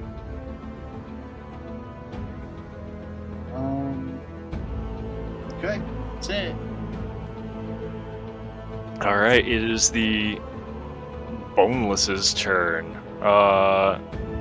Bosif is free. Damien's got one on him. Baronica's got one on him, on her. So let's do that damage, which is going to be just a straight 2d4 plus 6. So it's going to be, for Damien, you're taking 12 bludgeoning damage from it just wrapping up and constricting you. Do I feel the sandwich move inside me? Absolutely. It's not feeling good. Ooh, that's bad. That's bad. That's really bad. And then Baronica, you're gonna be taking 11 points of bludgeoning damage. The good news is, you guys, you both get to make a strength check to see if you can bust out of these guys' grip right now. Nice. Save or check? A strength check, please. You got it. Fuck. You are both very, very much still You constricted. decided I like him. You gonna hug him back? Yeah, I let him stay. Okay, that sounds great. Bosif, you've got 2 that look like they want to give you a hug after you burning them to a freaking sharp broil. So you got 4. You got 2 attacks coming at you. I love that for me. All right. The 14 hit. 14 does not hit. All right. How about 16? Does not hit. Oh, nice. So you are safe from them.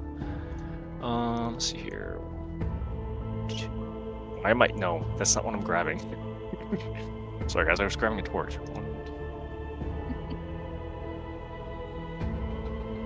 Ooh, okay, cool. All right. Miss Geld. One slithers its way out from behind you, and you are going to take 1 attack. Oh, damn it.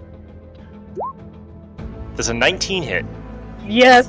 6 bludgeoning. Your rage, so half. So you're only going to take 3. Ass chump change, you're fine. Why? But now I got a friend. It's No. good to have friends. Not this friend. There we go. I mean, it's when fire goes a long way, it's on fire. Let's see here. 1, 2, 3, 4, 5. Yeah, so that's all of them. So, Bosif, it is your turn. Alright. Y'all don't seem to have a great grasp on personal space. And I don't much appreciate that. So, So if this guy here is attached to Baronica, Yeah. would he still invoke attacks of opportunity? Since he is embracing somebody, no. In a loving manner, he forgot to say that. All right. Let me see. Bosip is going to sidestep here, taking 1 attack of opportunity. Okay. 1 attack of opportunity. It's gonna miss. Okay. Bo is then going to fire the trash chute, just kind of like deducing, like, all right, these things like to crawl out from underneath the woodworks. He's going to fire the trash chute right about here. Okay. And just try to get the splash damage off of Okay. it. How much? What's the range on that? The range on the splash? Yeah. It's just 5 feet, so 5 it's feet just 5 from feet? like this area. Oh, okay, okay. So, all right. So it's just the box, basically. Yeah. Okay. All right. So. And anything that fails a dex save takes the 2 piercing, I believe. Okay. The saber side. So, the dude, this dude, or sorry, that dude there looks to be an old guard that's been hanging there for quite some time. He gets hit by the trash chute, takes impaling because they can't dodge since they're just hanging there, and he just kind of crumples up into a pile. I mean, weren't they already dead? Technically, but they're also moaning, so you don't know. Oh, they're only half dead. That's why I was Oh trying to cut no. the strings. We call that head. I'm leaving you to that one. Anything else? So that's Bosip's action. Arms' action is going to be 15, catching those 2. Okay. Roll it. Fire Or it up. roll the damage. Yeah. 12. I think I had to do the attack roll in order to get it to roll the damage. Yeah, that's fine. That's fine. Okay. So it's gonna be a DC 14. They both fail, and goody gumdrops. They both get charged to a crisp and dissipate into dust as they are burnt alive, screaming and yelling as they happen.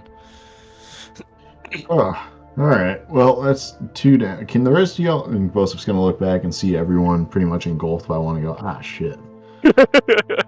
Is my flesh monster a man or a woman? You have no idea. Oh my Oh, it's even better that way. I knew you had a type, you weird little fire person. You remember. There's no king shaming intact, but Baronica, let's see if you can save this. Alright, that's turn. All right. I do not want this thing on me. I don't think anyone does except for Damien. Yeah. It's a living. I don't know. Can I like try to put it away? You No, can like- try and How You can- how Hmm. embracing is this? so, for lack of better terms, allow me to. It is wrapping its whole body around you, and if you were a large creature, you would still be engulfed by it. But so, since you're a medium creature, it's holding you extremely tight. Like you are snug as a bug in a rug, but tighter. And technically, like if it's above your head, you wouldn't be able to breathe or see. It hasn't gotten there yet. It's trying to, but it hasn't gotten there yet. I'll be fine on the breathing part, but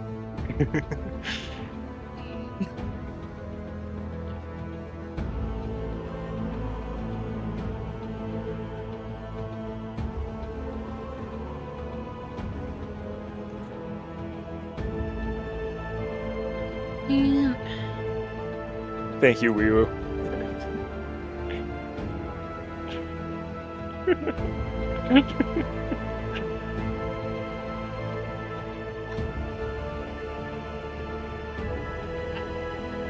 He wrong. You ain't wrong.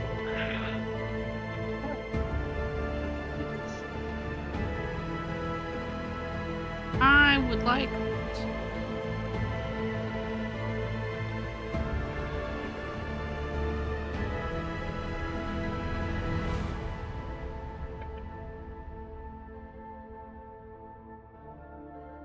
I would like to suggest it get away from me. Ooh, okay. Let's see here. Can it be suggested? That's the better question. Right now I can see it.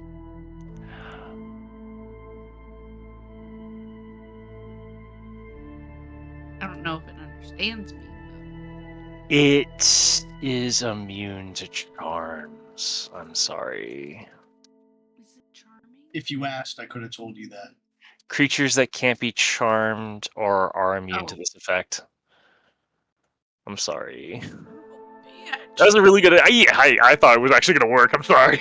That's cool. Good Can idea. I take a potion while in here? Absolutely, yeah. Okay. You have enough wiggle room that you can kind of like.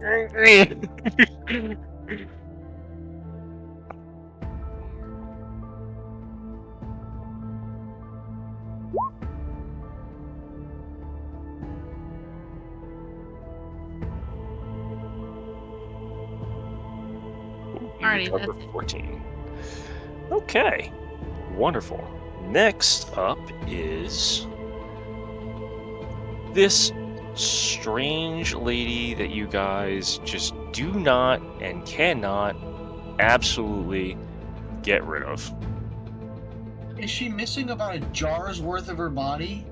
She's not missing anybody because she literally just so this is what happens. Joseph, you got a clean look at this now. The dude that was hanging in front of you, you start to see twitching, like uncontrollably twitching, and then what looks to be the porcelain parts start emerging from its body, and she just kind of like twists, turns, crackles, and smiles at you as she reappears in front of you, basically using up that body as her new body. You're just fucking god awful. You know that? And she's gonna go ahead and stab thee with a silver needle. Does a 23 hit? Yeah, You're gonna take 1 piercing and 4 necrotic, but I need you to make a charisma save, please. What? Charisma save. You just saved. Well, That was very lucky. I don't want to know. You don't. I don't want to know what's on the tail end of that at all. Let's put it this way. Do you want to be part of a museum? Nope. Not yet. Not yet, at least. Only if I get to be one of those tiny guys that talks to Ben Stiller. And with that, that is her turn. So Geld, you're up. Those were the best part of that movie. It was. These torches right here, how high or low are they? Like, are they within reach? Ooh, that's a good question. They are about 10 feet up in the air. They're like braziers, so they're not torches. They're literally just like steel iron braziers that have like what looks to be hot coals in them, but the coals are burning blue. Damn. Geld's gonna bite it. I'm assuming she's embraced by this guy. You are not embraced. Oh, thank God. She's gonna turn around and smack it 2 times with her axe. Okay. Go ahead and give me some rolls. Does that hit? It does. All right. I did not know. Wonderful. For 11 and 5. Good damage. He is still there. But you can tell that your impacts had some heft to it. It feels better to hit this thing than it did that goddamn doll thing, whatever that was. It feels better to hit this. It has give. It feels like a fleshy person. Just lack there of bone. Yeah. Anything else? No. Okay. Rikku?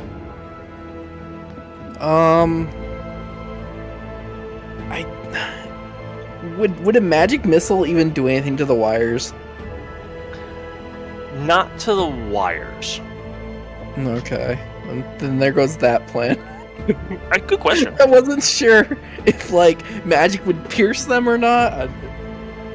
I don't think it's more of the fact that magic missile has to have a target, and the target can't be an object.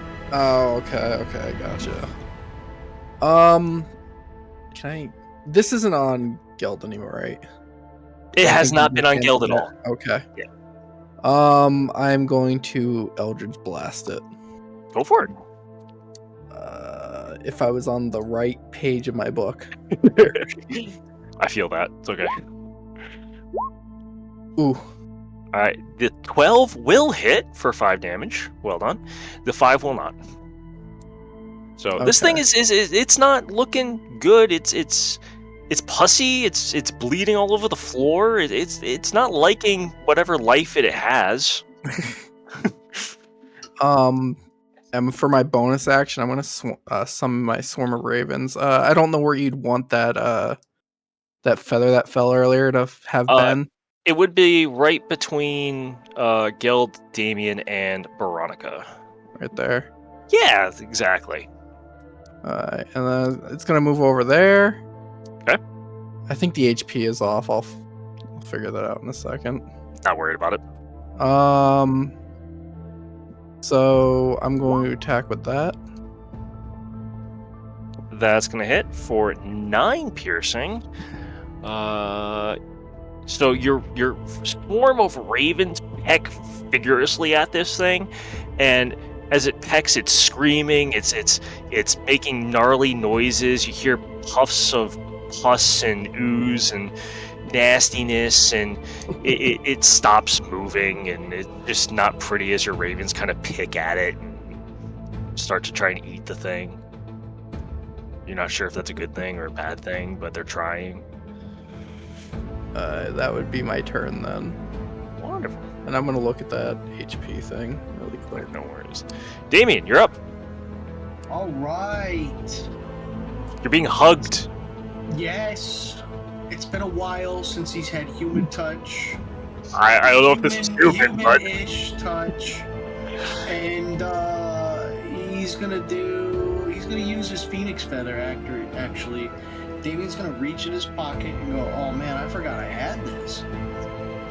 And for 1 minute, it doesn't say if it's an action or not. I'm going to assume it's an action.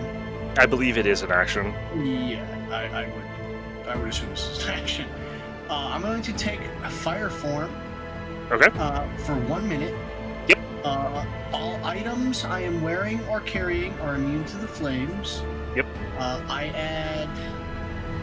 It says 4d8 fire damage to any successful melee attack I make.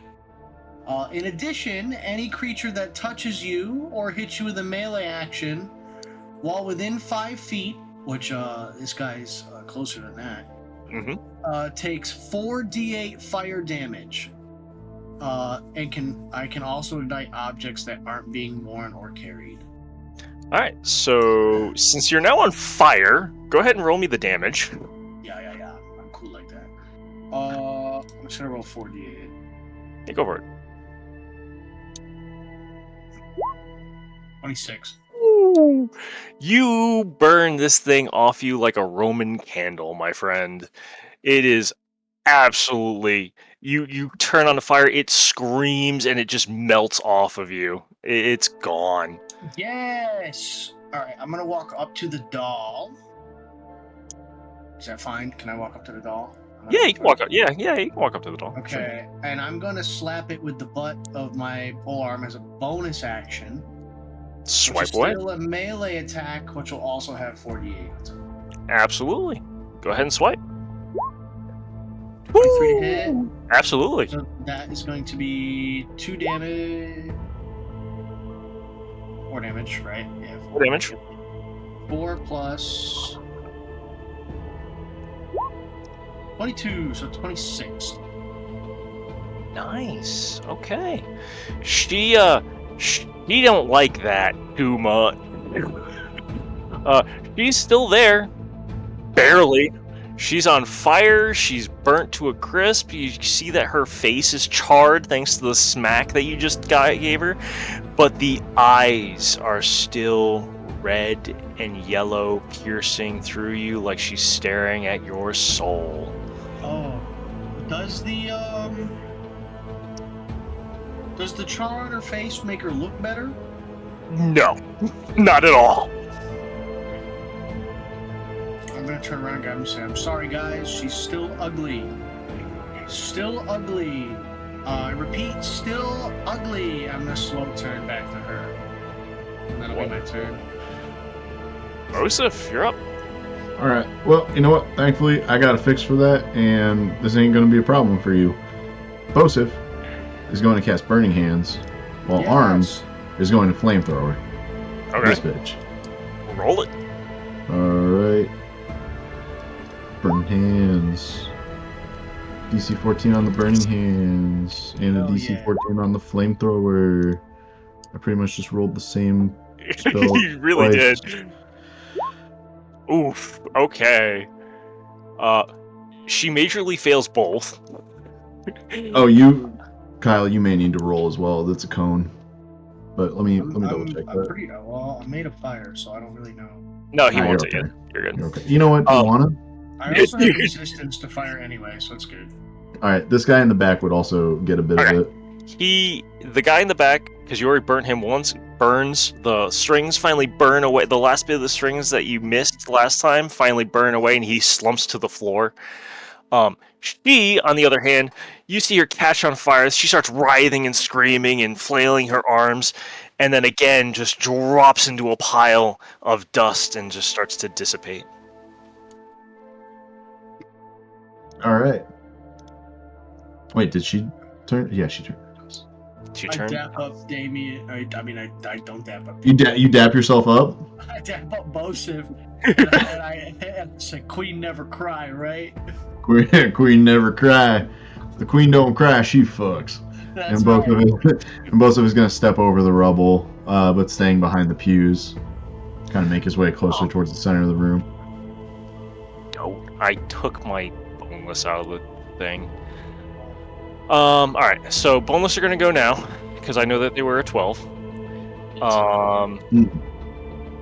Baronica, you are allowed to make a strength check right now to get out of the embrace before damage. I'm so sorry.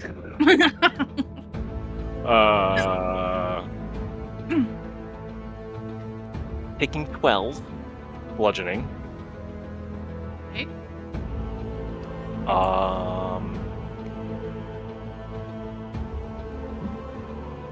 That's it for the boneless. So now it would be Baronica, is your turn.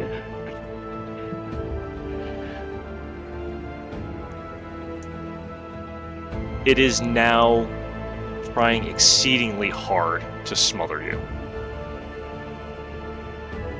It doesn't know you can't breathe and don't need to breathe, but it's trying to smother you now at this point. Kind of sad, isn't it?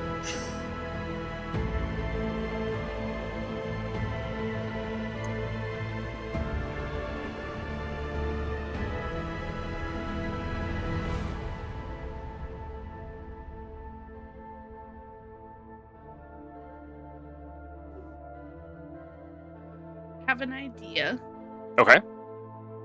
but okay, yeah, because it'll expel from me, so I should be able to do this, correct? Out of you? Yeah, yeah. With that wording, I will totally accept that. Absolutely. Which way do you want it to expel from you? To the right? Away from your friends? Or Up north. Which way you want to go? Well, if I go towards the so it's technically on me, but if I went towards the away from where it is, like where that other creature is, would it also hit the other creature? It's a 15-foot cube, so it would be technically. So if you did. Let's do a square. So if you did. Like that would be a 15-foot square right there, or you could go like right here and push it that way, that sort of thing. I'll push it the first way. So it needs to make a Constitution check, right? Yeah, it does. I don't know if this thing can even make Constitution checks. Oh, it can. Let's see what happens. Oh yeah, it fails. So you are succeedingly pushing this thing off of you. It's going to be dealt the 8 damage and be thrown in the direction of your choice. So you wanted it to go to the right, this way? Yeah. So he's going to be pushed back over there. And you guys don't have to mind the one in the middle. I can't get rid of it. It's on the map layer, so I can't get rid of that one. That does not exist. You just juked me? Yeah, I did not do that, Thomas. But yeah, so you threw that one over, takes damage. You throw it up against the wall. It thuds on the wall like a wet towel hitting the side of the stone, and then it kind of just dribbles down onto the floor. Well done. Anything else? Yeah,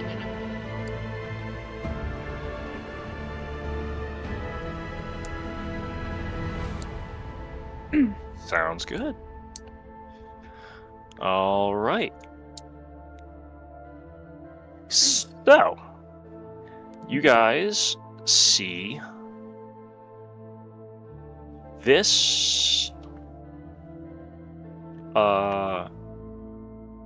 this villager, what looked to be some sort of villager woman, start to twitch uncontrollably and everything else like that, and just emulsify and change right back into your most beloved, perfectly looking fine porcelain doll creature that is getting quite frustrated with you all. She is then going to use a regular attack here. Yeah, regular attack. By going right up to... Who she want to go up to? She's going to go up to Geld. Damn it. And she's going to go ahead and attack you with the Silver Needle. Uh-huh. So there's a 13 hit. Damn, it meets it. Okay, so you're going to take 1 piercing damage. Ow. And you're going to take 6 necrotic. That does not get halved from rage, sadly. But I need you to make a DC charisma saving throw, please. Uh-oh. Okay. You are now cursed. God damn it. For 1 minute.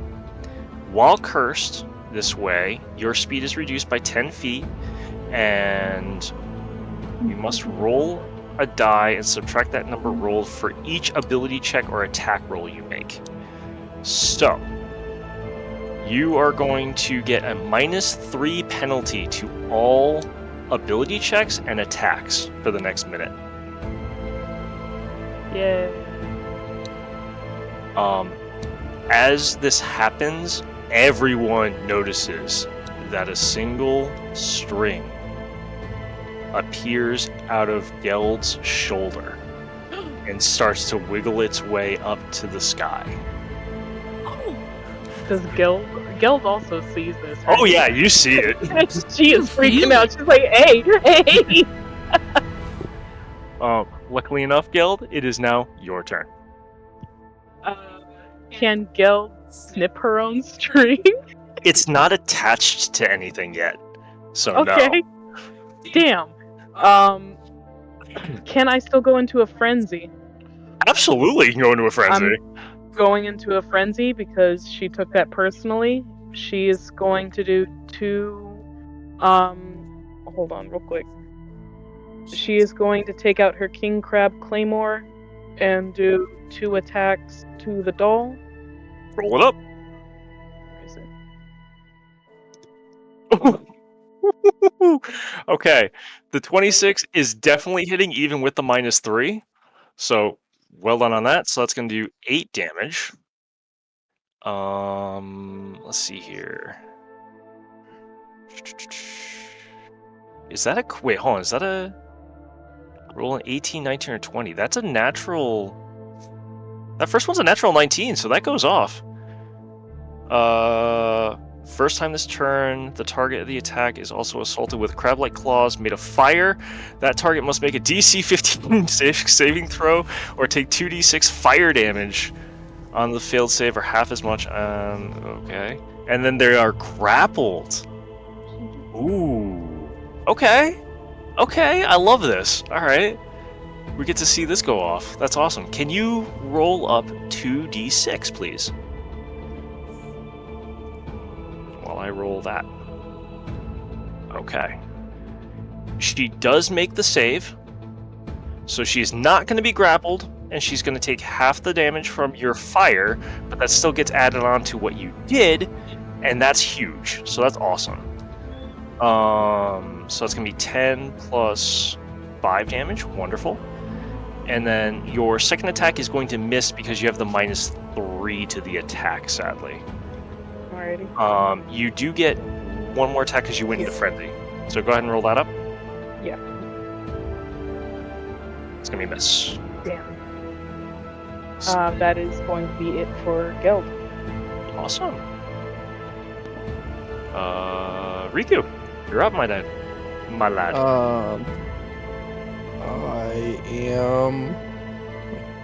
I'm just gonna have to smack it because can't use spells at melee.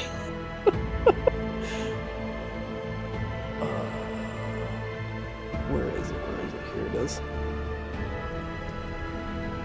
It's a 19 hit. 19. Oh, definitely. and it crits.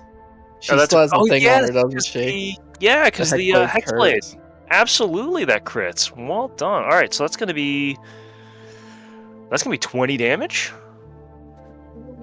That's awesome. All right, so you hit her, and she just kind of crumples up into a pile, and second time, same as the first. She crumples up and turns into dust.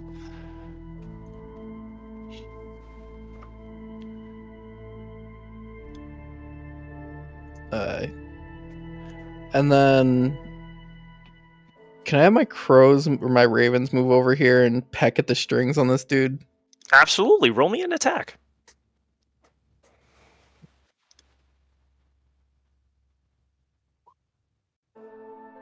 Absolutely, they do exactly what they want to do. Most of them are pecking at the head, pecking at the arms, and things like that. But eventually, they finally peck through, and they detach the strings from the body. The body just kind of slumps and clumps down on the ground and stops moving and moaning and everything else like that. Okay, that's my raven's turn then. Awesome. Anything else? No. All right, Damien, you're up. Alright. I'm gonna step over Bosa and go to this. I'm gonna go here, actually. Okay. Wait, how tall is Damien? Taller than you. Okay, but like if you're 6 foot and you're gonna step over a 4 foot person. 4'8". Yeah. 4'4". With a little bit of a leap on it. Come on, don't you know the story of Jack and the Candlestick? You're the Candlestick Man. Alright. That's all you had to say.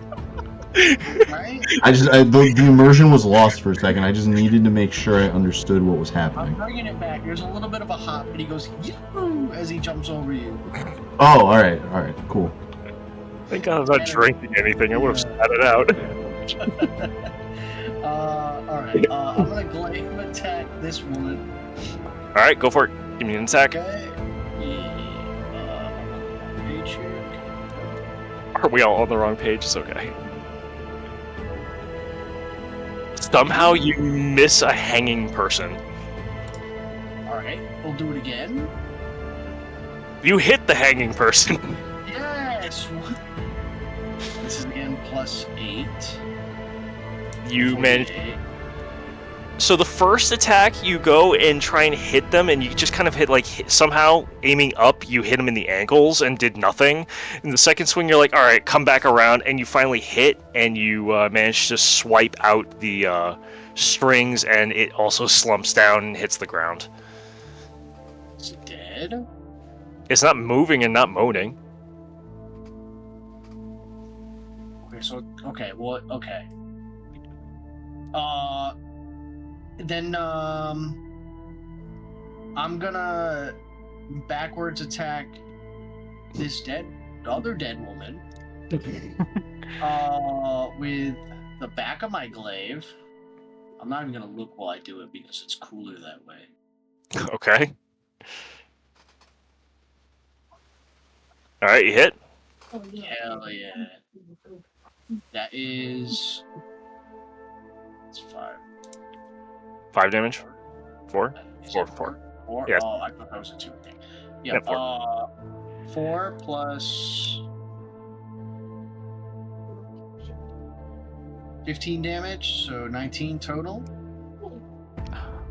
Right, the fire. Yeah. Oh yeah, you totally like it like your the back of the glaive grabs onto the strings above them, and as soon as the fire catches, it catches all the strings on fire and finally bursts it down, and they all break and snap, and she crumples onto the ground as well. Oh, poor lady. I'm not gonna lie, Phoenix Flame. I haven't used mine on Sano yet. Now I might have to. You might have to. I can't remember if Gordy used his or not. I'll have to check, It's but 5 times. So. that's a Really lot. strong. Yeah. All right. My turn. All right. Bosif, you're up. Wait, I thought it lasted for a minute. Or the aura It is a lasted for a minute. It is a minute. Yeah. Yeah, It's only been 10 12 times. seconds. Damn. These are just a bunch of birds? Yeah, that's Riku's birds. Those are my Oh, birds. Oh, I'm not gonna mess with those birds. That'd be dick. Leave the birds alone. The birds have helped. You there in the corner.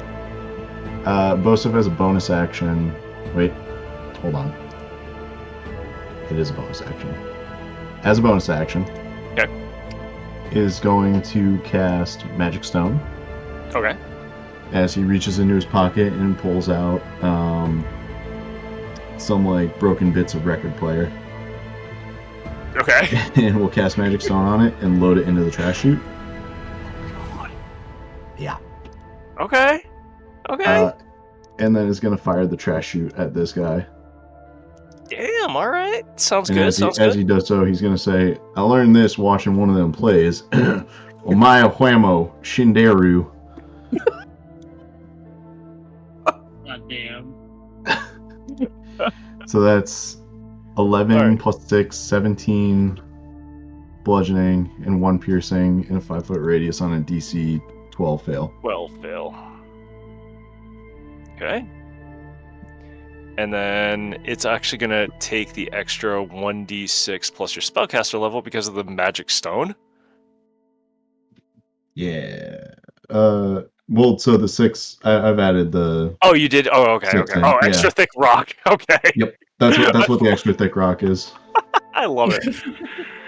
All right, so that's 17, 18 damage. Nice. It don't look good. It's got parts of broken record paper sticking through it and on it, and it looks like a pin cushion. It don't look happy. It's screaming, and not in a pleasant way. All right. Arms. I couldn't do the job. It's your turn. Arms. Arms gonna do a little flamethrower action. All right.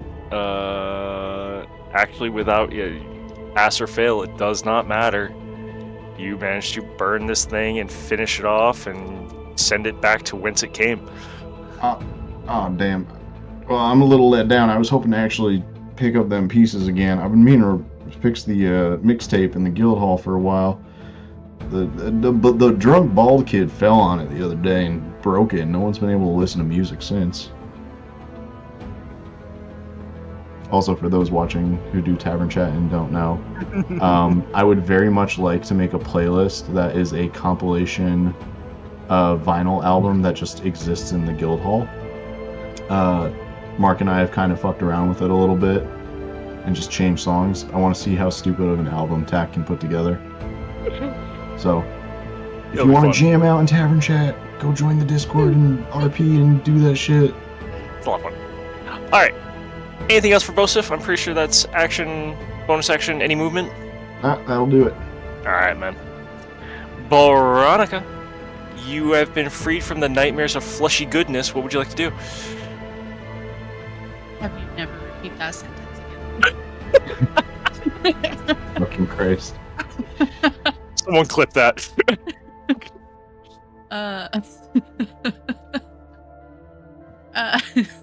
This guy is fake, right? Fake news. Yeah, that is fake news. That is fake news. Okay. Let's this is the guy that I got 3/4 of the strings off of. Correct. Yes. Can I try to short bow the rest? You can certainly try. Okay. You certainly do. I think I did it. You did it for sure.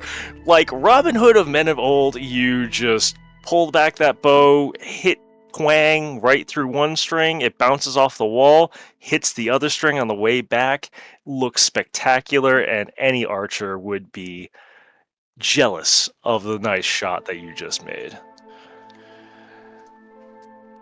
Does he just crumble to pieces? That one just crumples on the ground, no more moaning, no more sighing, no more and definitely no more moving. Anything else?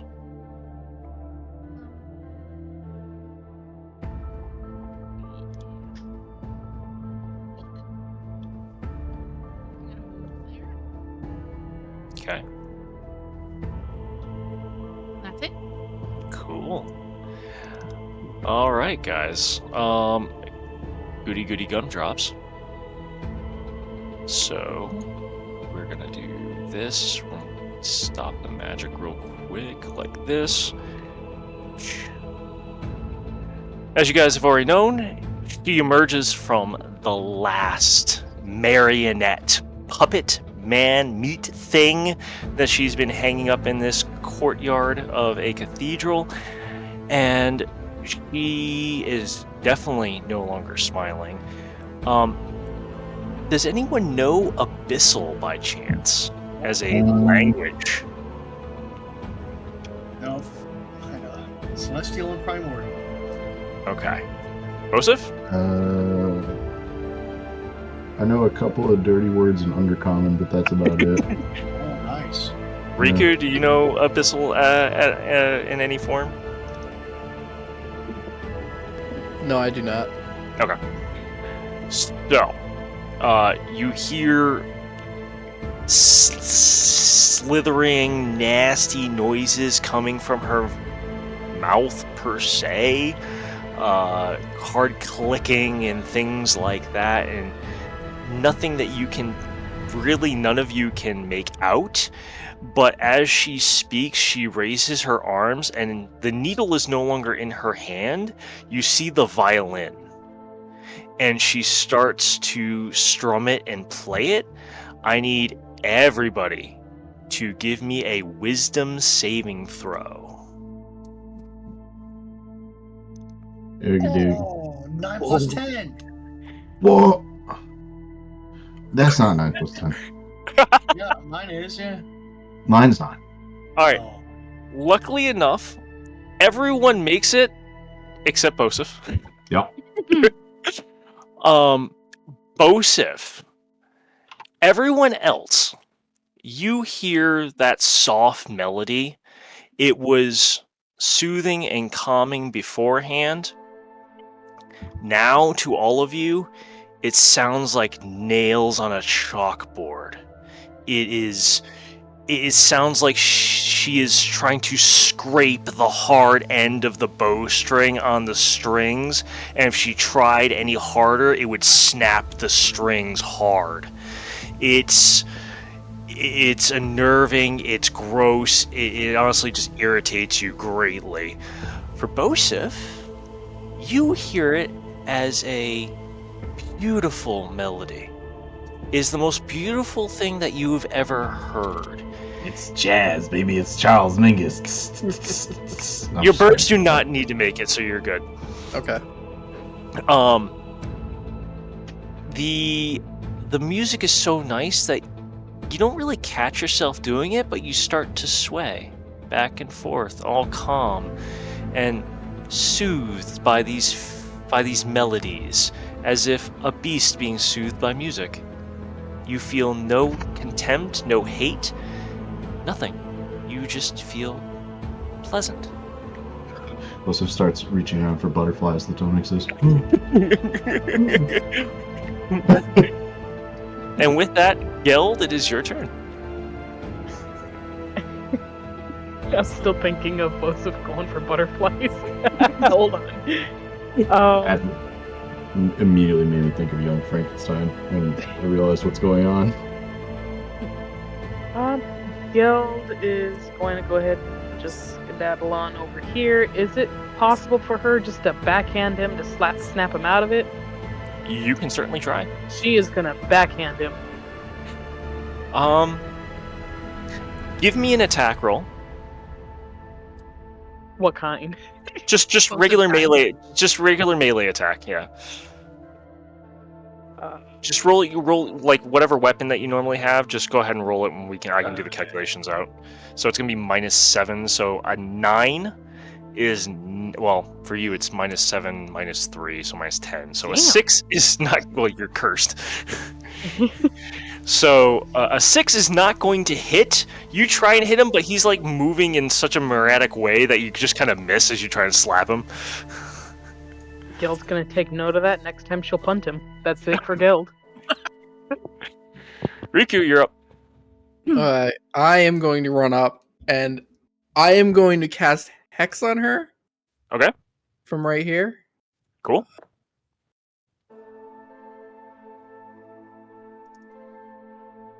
Do you want me to post the thing just so you can see it, or do you know? I know what it is because I also play a warlock, but for everyone else that doesn't know, let's post it. Okay. First level. Perfect. And I gotta reduce that. There we go. Okay, she has Hex on her. And then after I Hex, I'm gonna turn around and smack Bosif. Roll an attack. Roll an attack. Let's see it. Where's my button? Where's button? Who has the button? Alright, you are cursed. Alright, since I'm gonna say that he is technically stunned, and it's at least a 10, you hit him. Wake up! Joseph, you take 3 damage of non-lethal damage. You have woken up, and the music that you were hearing goes from super pleasant, super beautiful to literally nails on a chalkboard. You want to kill yourself. Oh, God dang, Ricky, I don't know what's worse. Oh God, man, you've been charging that one up for a while. Did I say something to you at some point? God damn. Ow. We need you in the What was fight. that for? I've been in the fight. What? I was sorry. I was listening to the pretty music, which has now been rudely replaced by nails on a chalkboard, apparently. But here I am, I guess. Anything else from Rikku? Just my birds then. Yep, go for it. So actually I have to measure the distance. Oh, they're fine. They're good. Go for it. They're gonna fly up on her, and they're gonna get all. Stabby. Yeah, they're gonna. Go they're for gonna it. peck. Ooh! With a crit. That's My beautiful. birds wouldn't. My birds wouldn't proc my Hex, right? It has to. No, be me. it has to be you. Yeah. Okay. Because it's you deal the extra damage, not them. So. Okay. Gotcha. So it's gonna be 14 damage piercing from the birds. That is wonderful news. How long has this fight been going on again? Probably a little bit longer than I actually anticipated, so I apologize. Well, no, I'm asking because my Hex Warrior was placed on her, unless that gets removed because she's switching bodies. No. It's still on her. It's still on her. You're good. Okay. Or my Hexblade's curse, my bad. Yeah, you're still on her. You're good. Birds are good, so that means you're all set, Rikku? Yeah, I'm good. Right on. Damien, moving on to you. I'm gonna move on up, and I'm gonna pick up my glaive, and I'm gonna give her like a downward slash and then a second slash upwards. Sounds great. Roll it. You got it. So we're gonna do our first attack. 14. 14's gonna miss. All right, that's why the second attack is coming upwards. Ooh. Okay. Ooh. Bonus action, butt of the polar. Right. 25. Hey, that smacks her upside the head. I love it. Alright, I'm gonna say, I really, with all due respect, I don't like your playing, and I'm gonna spin it around, and I'm gonna give her like the horny bonk. Yep.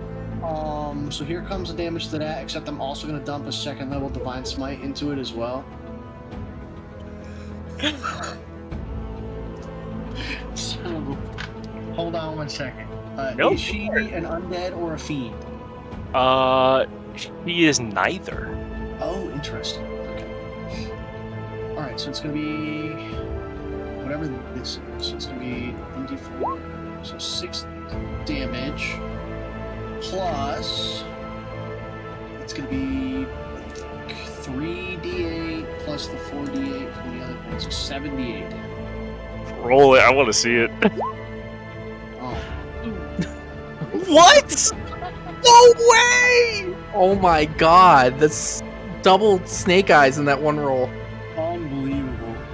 1, 2, 3, 4 ones. 1, 2, and 2, Yeah. 4. Oh my god.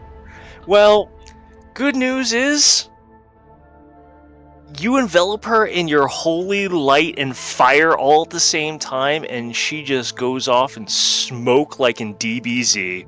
She just gets evaporated. I'm gonna turn around and I'm gonna say, guys, that was honestly a pretty weak attack. I didn't even hit her that hard. I gave her a little bonk. To be fair, she only had 14 health. No way. Yeah. I was really So- hoping to eviscerate her. So that is the end of combat here, guys. And the end of the first encounter. Yeah. So, what I'm going to say right now is before we do our short break, because I know probably everyone needs it real quick, and I know our viewers need it for sure, and I want to finish this up as soon as possible.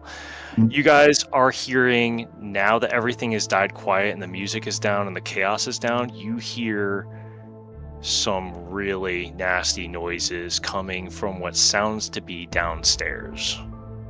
And you notice that there is a downstairs at the back of the cathedral, behind the broken parapet that leads down into what looks to be some catacombs. And you hear screaming, you hear moaning, you hear not so pleasant things going on. That's where we're going to leave it at, and we're going to go ahead and take our short rest. So I hope everyone's enjoying and hope everyone sticks around for a little bit longer. This shouldn't take much longer, guys. Hopefully. So go ahead, you guys, take your short rest, and we will be back in like 5-10 minutes.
And welcome back, everybody, to the game that I'm just gonna call "What the Hell Happened There." Don't have a title yet. I'm still working on it. So we just got through with the first encounter. Everyone did their short rest off screen, by the looks of it, and everyone should be all set. We heard some nasty screaming and ungodly, unholy noises coming down from a basement. We'll let your imagination go from there. Party members, what would you like to do? Oh shit! Want I to play the forgot piano? I forgot to short rest during this time. Don't mind me. Baronica, you want to take a look at the organ? That doesn't work. No, It is- fuck. Okay. It is rotting and falling apart. I shall wait at the base of the stairs for everyone. Yeah, it's about where the stairs are. Dang, it's still not casting. Okay, I'm gonna have to do this manually. It's all good. Good news is Geld, the curse that was on you is no longer in effect. It is over. You feel relieved. All your stuff comes back, so you're good on that. And Baronica, since you're the first one back there, you can notice that this way into the catacombs was hidden at one point in time or another. But because of the dilapidation, because of everything that's been going on in the time, it's completely wide open. You can definitely just like, oh, yeah, right there. Duh. But you can definitely tell, like, in the past, it was probably hidden by, like, a statue that's crumpled up next to it and stuff like that. Like, it probably was, like, a trapdoor of some sort, originally.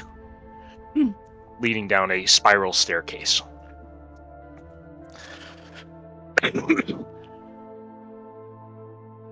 Yeah, I would say the burbs are Follow gone. the screaming, right?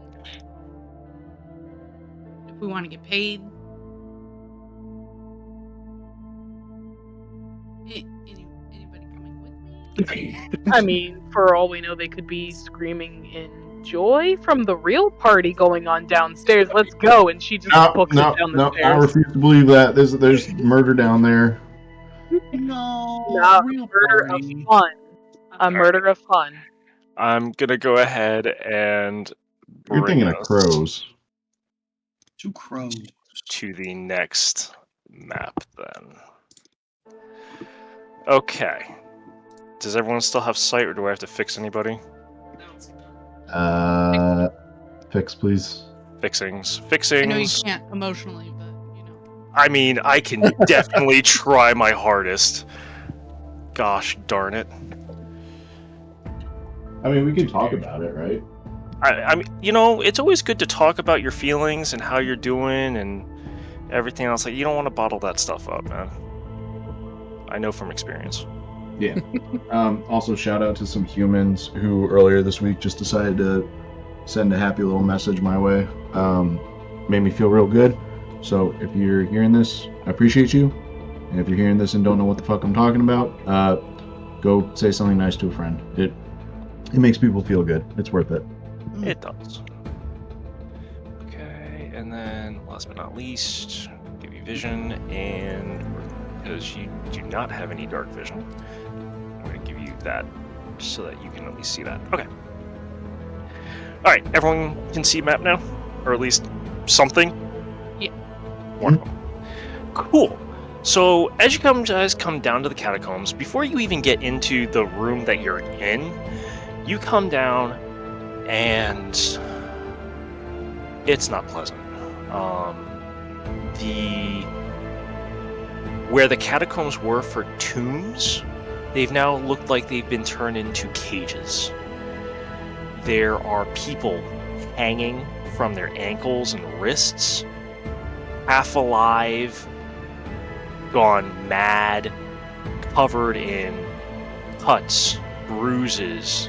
These people look like they've been tortured beyond death and brought back to be tortured again. Like, I would go into even more detail than that, but I'd probably be cut from what's going on. This is hedonistic torture. This is not good stuff. This is the worst of the worst that you can think of with your imagination. Some small details, if any of you want to try and take a look closer, I will try and give you as much detail as I can without being censored. But for the most part of it, it is just a terrible, terrible thing. And you see about 25 to 50 civilians, most of which are just dead and hanging or chained up to a wall or things like that. There are a few that are barely living, if you can call it that at this point in time, and things like that. But as you guys approach this hallway, some of you can see through the darkness someone familiar to you. At the other end of the hallway, for those of you who can see, you see a woman standing between a bunch of guards. Those guards, Bosef, you are very familiar with what they look like. I am. You are. Especially since one of them walked right through you. Oh, no. Oh shit! We got hired and then got double-crossed? Is that what am I picking this up, putting it down proper? As he says as he steps forward.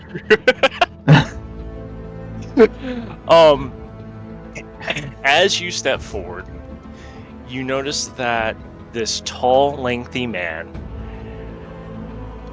black suit, red tie, has another man next to him. That's a fucking Fed if I ever saw it, and I shoot him. You go ahead. I'm not kidding. I'm attacking. Go ahead. Shoot him. Yay. Shoot him. Roll me an attack. I'm not even going to have you guys roll initiative yet. Roll an attack. Oh, extra thick rock is not on right now. Yep. So it's just the 8 plus the 7 piercing on the fail. You know you hit dead on. Ooh. It hit, for sure, but there was no impact. So I'm just for full clarity. Go ahead. This is a magic weapon as well. No, so no. I know. Okay. All right. Cool. Just making sure. I know. It basically, when it makes its connection and you follow it because you are so in tune with your gadgets and gizmos and everything else like that. You know how this thing works. You know that if it hit, whether it was magic or not, it should have done something. But when the projectile hit the man, he dissipated into dust and recollected himself back into a being again.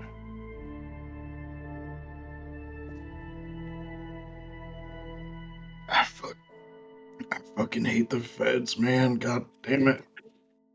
And as soon as you do that, he turns, his partner turns.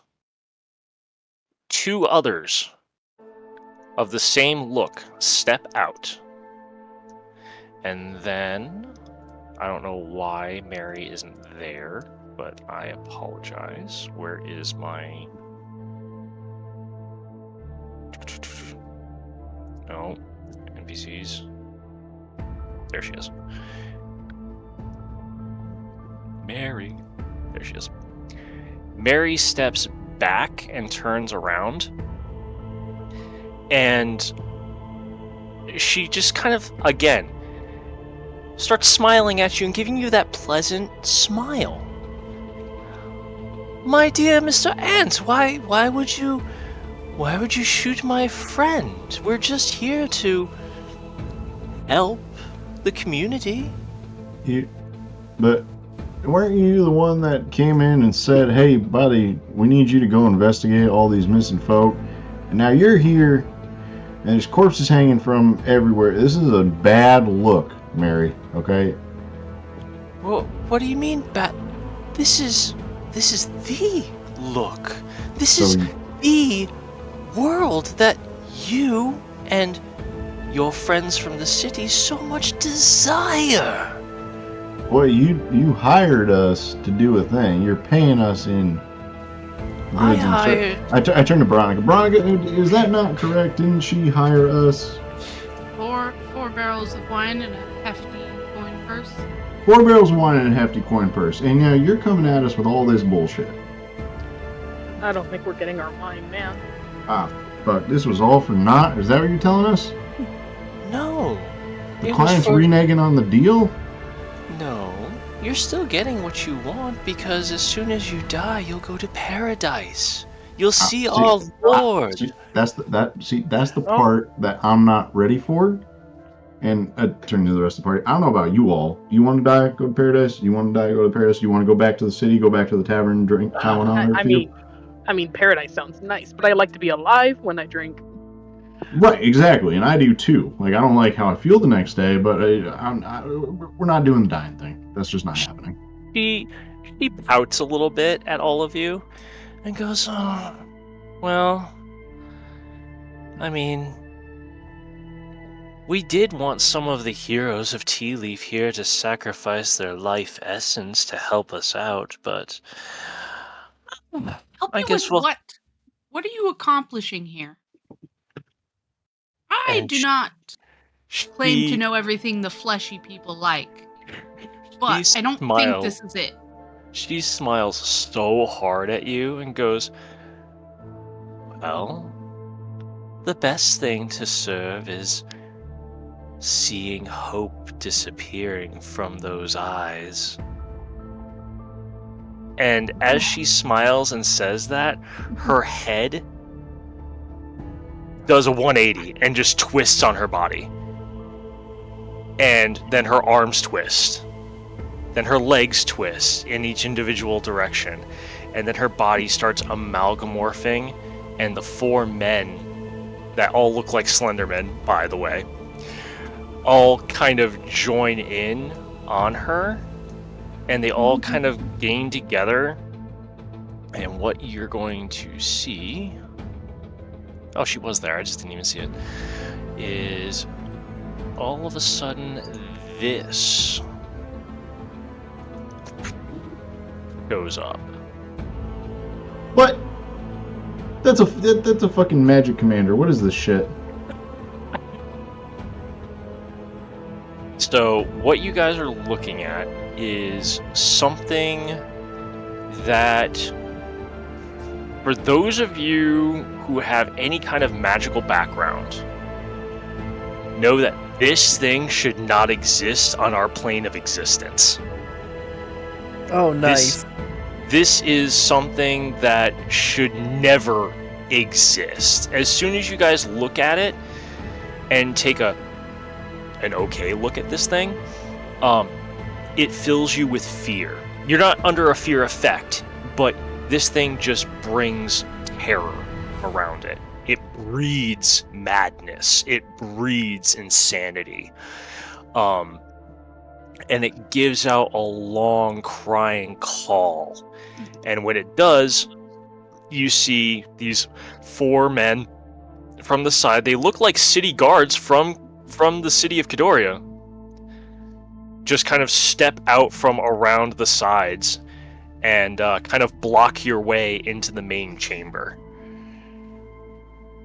And with that, I need everyone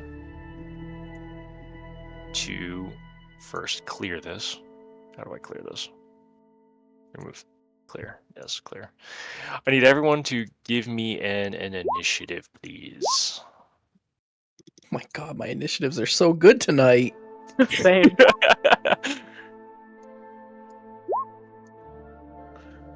Baronica Wombo combo. Let's fucking go. The triple! Ooh, baby, a triple. Hell Is yeah. it dark in here? What? Is it dark in here? It is low light in here, so like you can see for the most part. Oh, It's dim light. yeah, I have dark vision right now. I can't see anything besides my little circle. Yeah, I only have a little circle. Oh, okay. Give me a sec. Sorry. No, you're fine. I'm still trying to Oh, figure out. you guys all didn't these... see the Eldritch Horror beyond our comprehension. that Good for you. That would be So- nice to know. Let me fix that. Where is this? We will post it in chat if you need to. Just gonna get that. There we go. So now you should be able to see. Oh, okay. Oh, that's funky. Yeah, give me a sec. I'm fixing it. Like, why can't I click things? Click things! There we go. Oh, yeah, your vision got turned off, and I don't know why. Just gonna do that. Set that real quick.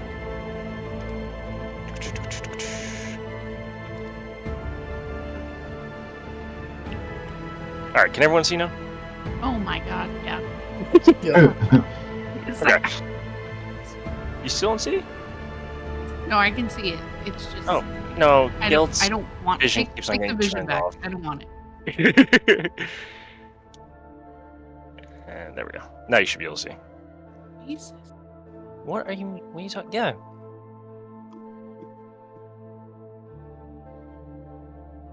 Why are there... There's like 15 torches that all spawned on one section. I don't know why. Alright, there we go. Gil did the cheese Spyrim glitch but with the torch. Yeah, apparently, so it's okay. How did you know? How'd you know? My Man. pockets are filled with lit torches. Boulder's Gate 3, grab a torch, cast Shillelagh, win game. Alright, anyway. How the? Oh, It actually works. yeah, because it Great. does burn damage too. That's pretty fucking weird. Yeah. Alright, so, with the initiatives, let's see here. Where is my descending? There it is. So, Damien, Baronica, and Bosif all rolled 18s, so you guys can all go. You choose the order. You guys just want to take one of these dudes each? These are, You know what I mean? These guys. Jesus Christ. But do these dispel the goopy guys? The boneless? I don't see any boneless. You didn't see any boneless till we went up to the guys up top. You know what? You got a point there. Then it was all you can eat, boneless. God damn. I love it. I'm gonna fight this guy.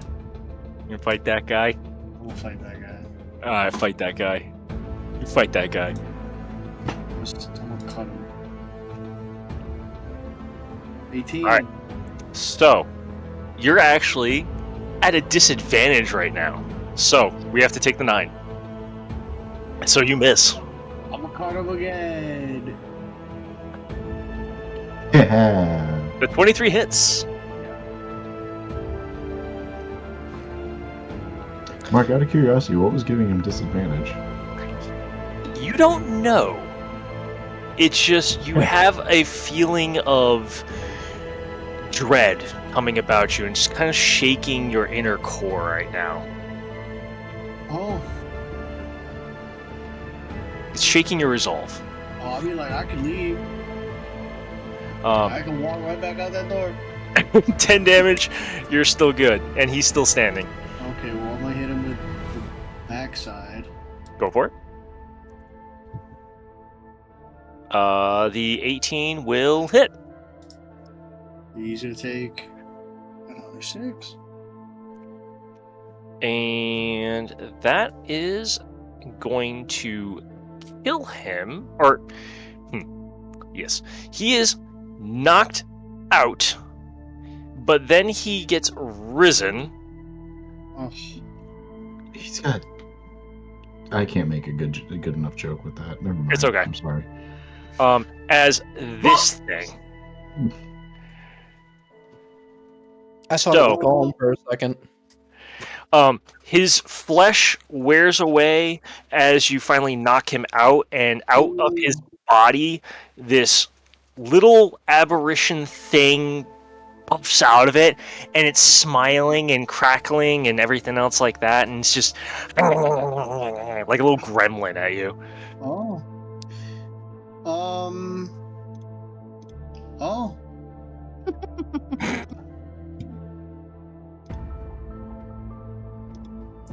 I guess it's fine. Anything else? No. All That's right. my turn. Baronica and Bosa, you guys still got your actions. Veronica, if you want to act first, go for it. Okay, I'm gonna send it to you. And then I'm gonna do this. And it's different because it comes from my ring. Ooh, okay. Sounds good. And you're doing it to the humans? Yeah, so it's a 20-foot cone that comes out from me. Okay. Kinda cool. Yeah. So, save DC 15. Does not require concentration. Fills a 20-foot cone originating from you instead of its normal area. Ends at the end of your next turn. Awesome. So, they both fail, and so they're both going to take the full 12 damage. They are still standing, but what's unnerving is they take the damage, but they show no sign of taking or being in pain.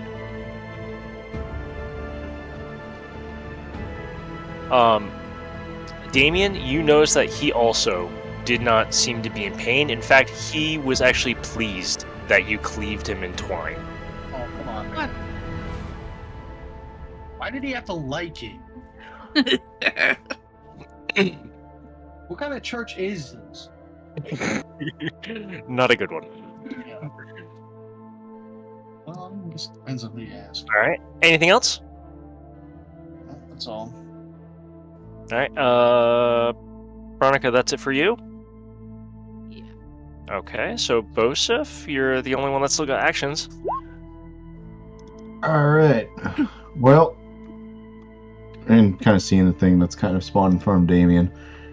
You're ugly, pointing to the giant monstrosity in the back of the room. But I'm going to need therapy for you. And Bosif's going to smack himself in the carapace, expend a first level spell slot to have arms form into the Force Ballista option Nice. attached to him. Nice. And the Force Ballista, with a range of 120, is going to fire at the big and ugly. All right. Give me the attack. It's a 23 for 10. 23 for 10. He takes it. Solid. Solid hit. Solid hit. Bosif is going to stand in the middle of the doorway with 2 of his arms on his hips and the other arms just holding up little finger guns. And that's it. All right. Rikku, you're up. Also, holy shit, a raid! I don't know how late we are on that, but hey, Wait, really? welcome in. Yeah, Oh, man. hi. Hey, welcome, Raiders. What's up? Welcome to the chaos.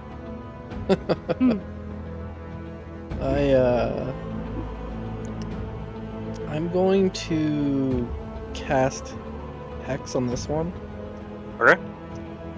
and then I'm gonna Eldritch Blast it. Go for it.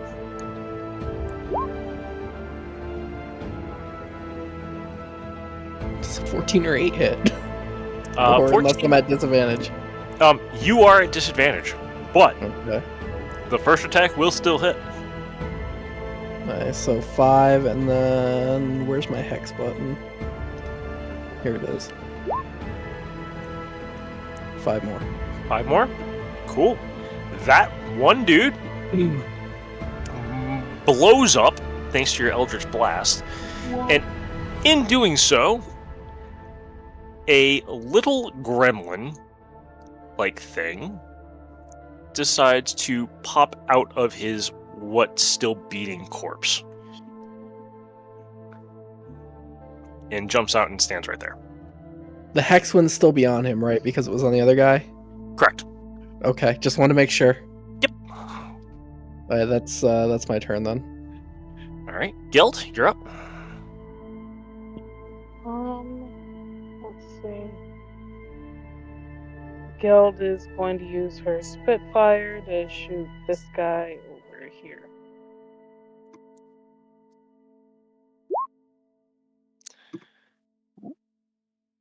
Okay.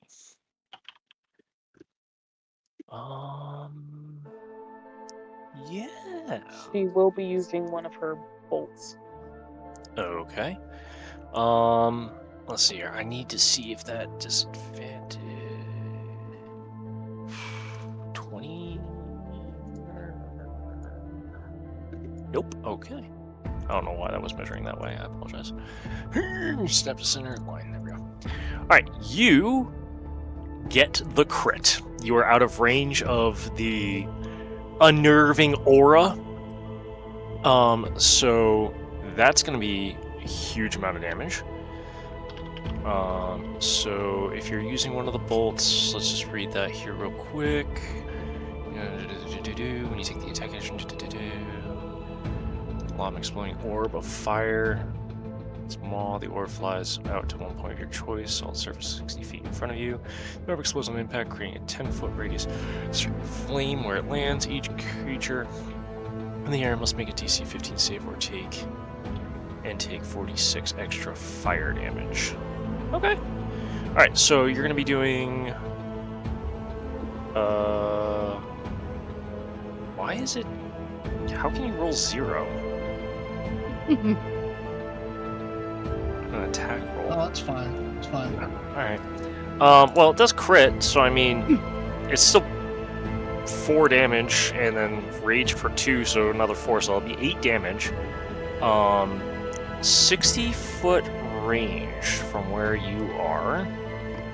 So it's not, the orb isn't going to reach the monstrosity, but you can make that orb go anywhere you want, and it'll explode and deal damage to it in an area of 10 foot. So a 10-foot radius.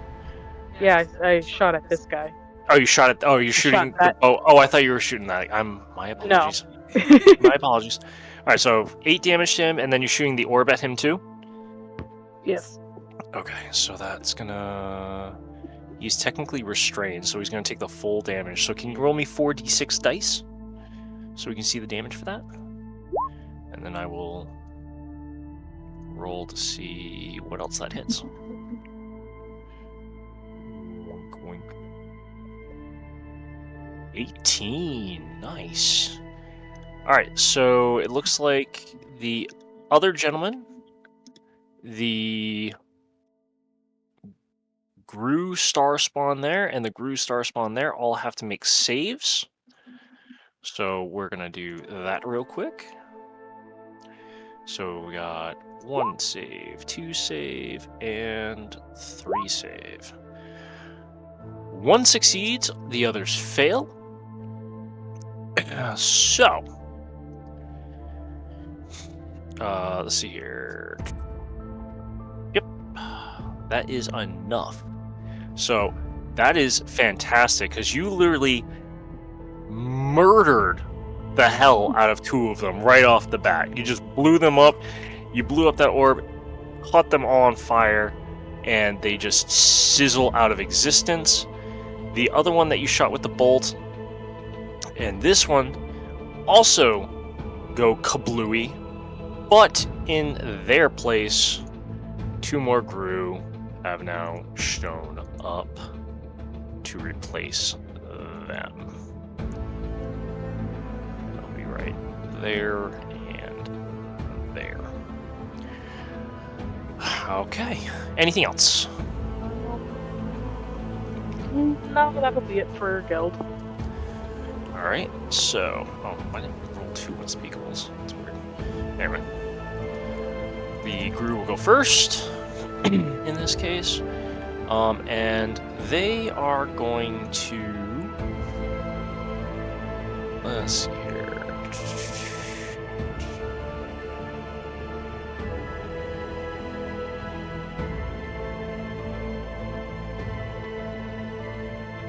Okay, so this Gru is going to go here, this Gru is going to go here. And they're going to pile on some attacks onto Damien. Yep. So Damien, you're going to take 1 attack. Does a 21 hit? Mark, come on, man. Hey, I play a Warlock Paladin. 21 is barely making it. I have to ask. No, 21 hits, dude. 5 piercing, and I need you to make a Wisdom saving throw. Okay.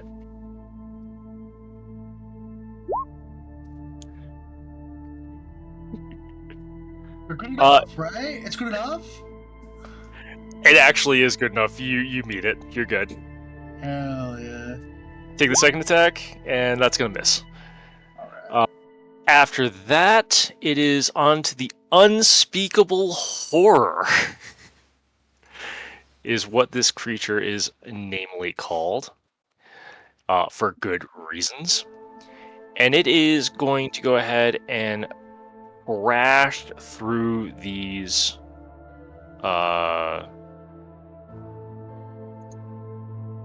crash through 1, 2, 3, 4, 5, 6, 7, 8.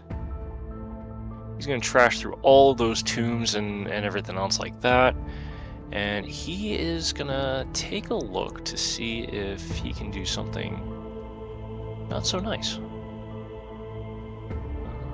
That should be fine.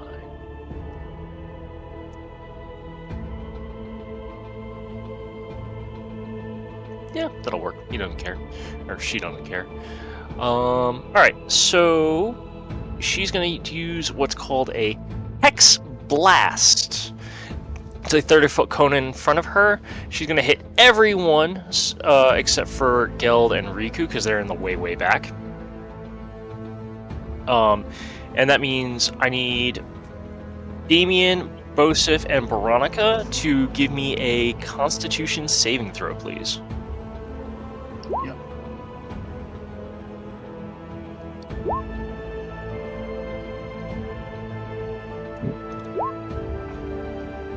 Oh, alright.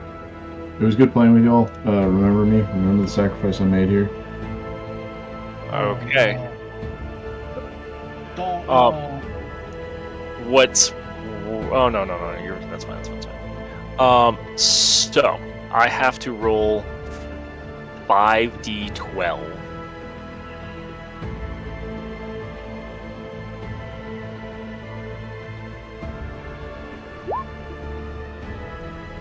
So, Oh.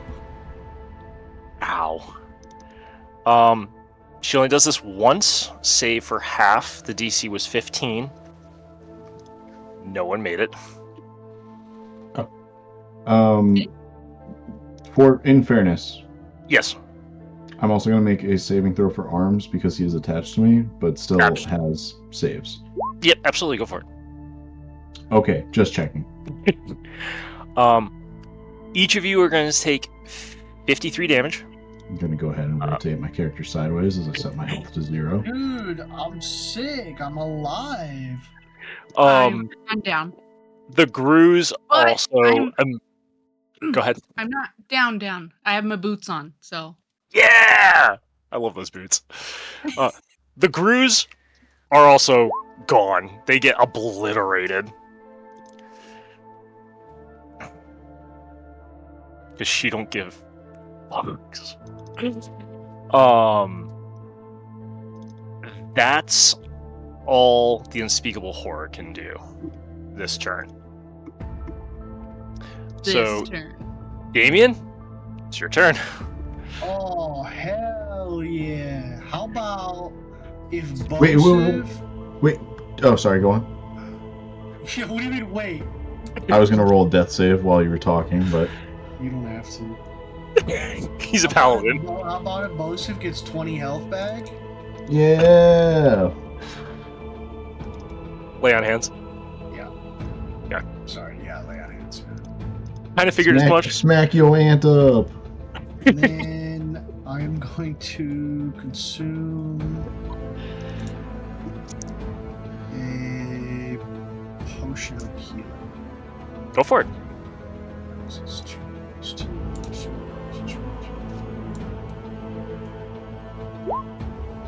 5 plus 2, so 7. 7 health. 7 health back to you, my friend. Very good. That would be my turn, and I'm gonna separate a little bit from everyone. Sounds like a plan. Baronica and Bosif, you still guys have... Well, Bosif, you still have actions. Baronica, I don't know what you can do when you're unconscious in boots, but... I can move 10 feet. Awesome. Yeah. Hell yeah. Okay. Oh, wait, hold on. You're in saves? Yeah, she's in saves. No, you're not. Yeah. No, you're not. Oh. Hold on, before you do anything, Bosif's going to stand up, and he's going to kind of dust himself off, hold the trash chute as a briefcase, and go, get up, and kind of tap you on the knee with the briefcase, and cast Cure Wounds. Nice. Have 4 healing. You're awake now. I can work with that. Bonus action, consume a minor healing potion. Go for it. Did I make the... Wait, hold on. We Bottom have left the... corner. We have it. That's right. Health potions. Yes, Health right potions. here. Oh my god. I forgot. That's right. 7. 7. I forgot we had that too. Damn. Such a saving grace button. Oh. Feels good. All right. So Bosif healed, Damien healed and walked away. Bosif, any movement? Bosif is going to... Let's see. He's got 15 feet. He's gonna 15 feet here. Fair enough. Veronica, you are up. And I did take a potion. Okay. Yep. Now running this way. Fantastic. Anything else? No. Okay. Because, wait. Technically, you still have an action, yeah. Okay, cool. Go ahead and short bow this fucking guy, I guess. Go for it. 14. 14 misses, sadly. Damn. Alright, well. I'll be over here. Okay. Next would be Rikku. I'm going to move my Hex as the bonus action. Okay. And then I am going to Magic Missile at level 2. Sounds like a plan. I put the little crossbones on him for the hex. 4 damage, 5 damage, and 3 damage. And 2 damage. And then my 1 hex. So, 14. Okay.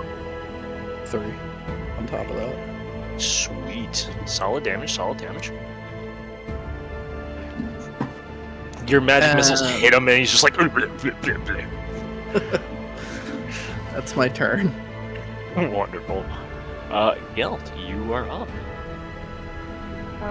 Geld is going to do what she did before, and with her Spitfire, she's going to try and shoot the big bad person here twice.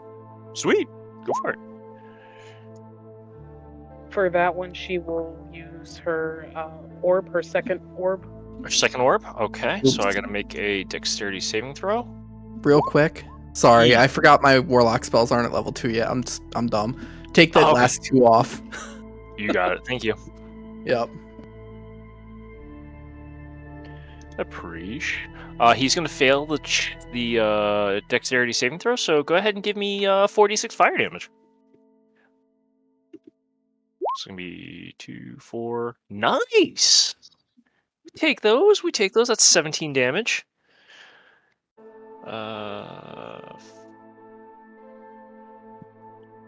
Trying to do math in my head, not working. There it is. Okay. All right, and you want to do another crossbow attack, right? Yeah, with her Spitfire and. Okay. Oof. And that one's gonna miss. Let's see. That will. Yeah, that's gonna be it for Geld. I'm gonna stay back here. You got it. Absolutely. Well, good damage either way. That was a really good turn. It is its turn. It's going to roll a 1d6 to see if it recharges its blast. It does. That's terrifying. Let's see here. It can move. Let's see here. 1, 2, 3, 4, 5, 6. It's going to choke point all of you for splitting up. And then it's going to go ahead and move up 1 next to Bosif. Oh! And it's going to go ahead and try to attack you with its limbs.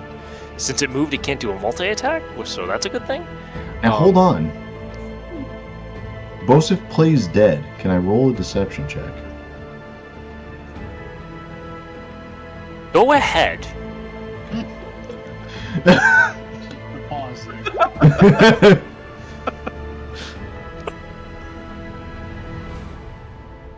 Oh, man. Mark! The dice tell the story. I love it. You play dead, and the thing kind of like oozes and schmoozes and smooths its way towards you, and it thinks you're dead. That's the big one. So, since it thinks you're dead, it's going to crawl over you to try and absorb you into its mass. No, wait. Immediate regret. Well. The man who was entered earlier is now entering something else. It's come full circle. So now it is. You need to succeed on a strength saving throw, my good sir. So give me a strength saving throw at disadvantage. Because I went and made myself prone too. Yep. Shit. You dumbass. Okay, so funnily enough, I don't know how the dice are doing this, but they tell the story, and that's my favorite saying. Bosif, you playing dumb and dead. It crawls over you. It starts to So you're going to be very disgusted because you now get to experience this. Oh, As it I've seen crawls over more. you, I'm okay. as it crawls over you, you start to notice that this entire thing, now that it's literally on top of you and it's like around you, there's makeshift like fingers making it crawl against the ground. There are mouths and eyes chittering and staring at you as it crawls over you. Like, and then it's just like, oh, kind of like Akira from like Akira, it just like wants to absorb you, so it starts to try and like scoop you up as it like moves about.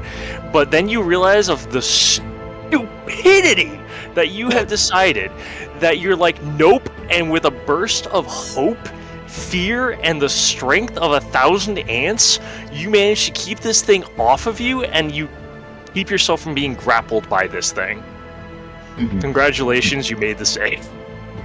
Okay, so, hey, first off, Mark, does not disgust me at all. I've played multiple sessions of Kingdom Death Monster, and this is exactly the kind of shit we deal with every fucking time.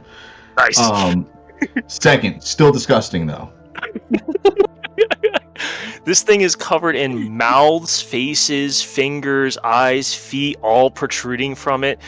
Baronica, when you look at this thing, it is called an unspeakable horror for good reasons.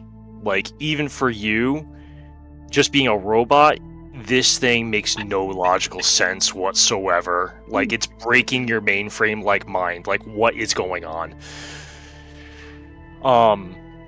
Yeah, so it walks over you. That's its turn. Ironically enough, it's going to forego its attack, thinking it's trying to assimilate you into its mass. So, Damien, you're up. I need therapy. You need a bath. well, I'm still within range, which is nice. Thank God for a long pull-on. And I'm gonna swing him. All right, go for it. Give me a swing. Swing, swat. A 23 will hit. Yes! Alright, he's getting second level Divine Smiting. Fuck this guy. I love Do I it. get an extra D8? You do not. Son of a bitch! He's such a freak and God won't smite him. He's not undead, it's just a monstrosity.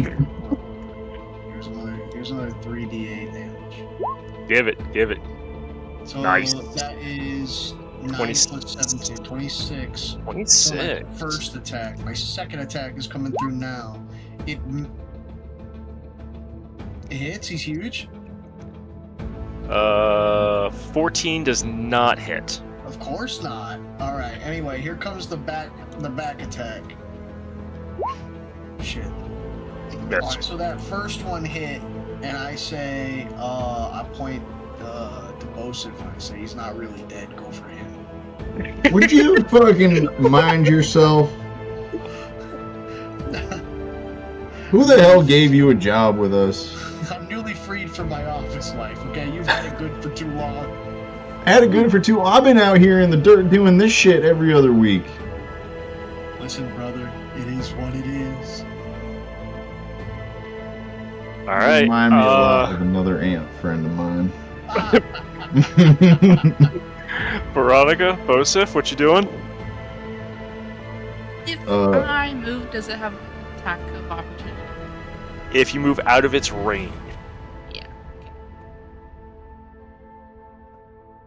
Here's where we learn it has a 10-foot range. No. Please, Mark. Please. Please. Give us this. I'm not saying anything. All right. Hold on. If you want, I can be daring first. I was just gonna do the old Baronica double stab. Go for it. 13's gonna miss, but the 23 definitely hits. For 7 damage. Or for 6 damage? For 6 damage. We'll take those. Every little bit counts. I'm gonna use my last healing potion. Absolutely.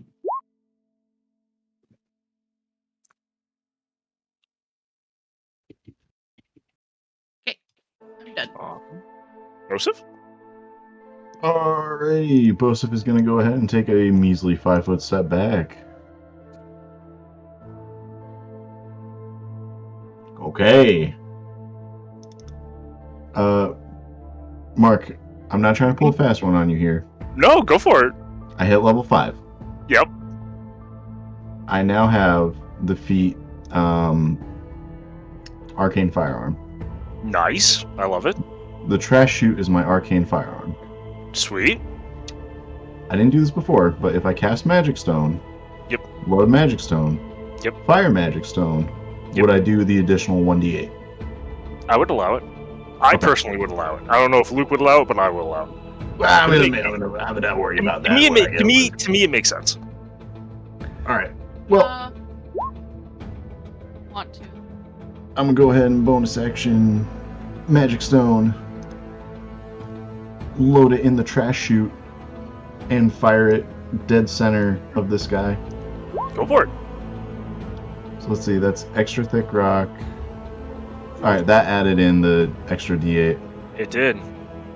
So 26 plus 4 piercing if it fails the dex save.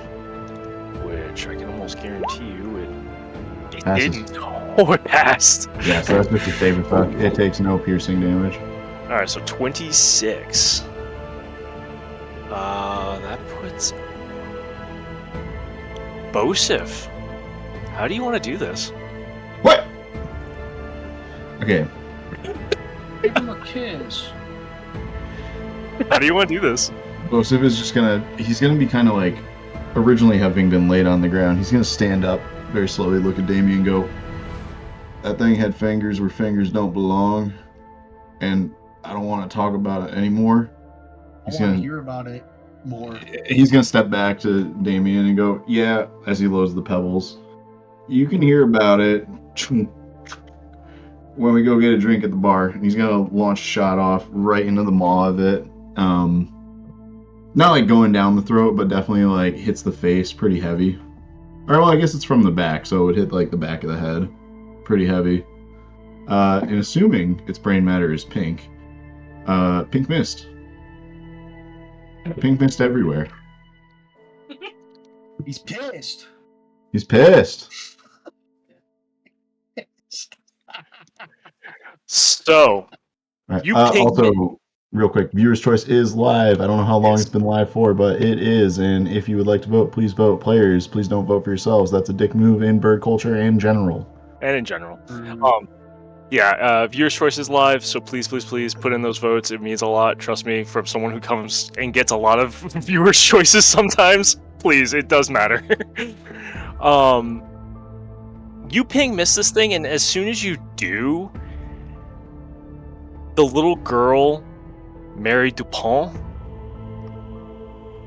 pretty much emerges out of the center of this pink mist. And you see on her face is this porcelain, like macabre masquerade mask. And she just kind of smiles, sways, and then falls. And is just on the floor, for what you can tell. The entire catacomb is filled with silence, except for the screaming of a particular man in the back.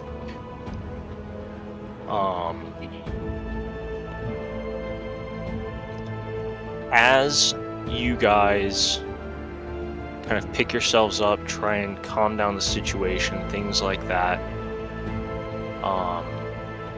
the man in the back is screaming, horrified, making no sense, wording or anything else like that, and it just sounds like the raving and rattlings of a madman, stuttering and everything else like that. As you guys try and like find where the screaming is echoing from and whatnot, in the back of the room, where you guys first saw this monstrosity, Guys, I want you to take a look at the map. Still, you see something else. It's not physically there. It is something even more grotesque than what you have just faced. Something otherworldly. Something, again, that should not exist in this current state. But it's see-through. It's not coherent enough. And as you guys get closer and closer and closer to this tentacle-filled thing, with eyes all about, mouths muttering, you can't make sense of what it is or anything else like that. As soon as you guys try to get any close to this thing to make out any kind of details, it disappears. Behind it, and behind the parapet at the very back, there's a statue, and against the statue is a man and a woman, eyed to it. And that man is the man who is raving and muttering, and the woman next to him is completely unconscious.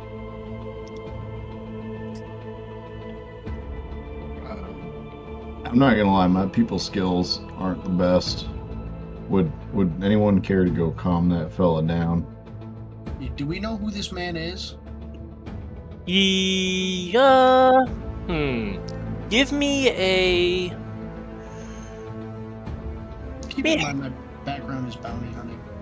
No, I know. Give me a history check. Okay. Because I think that's. Yeah, I think that's the best one to do for this one.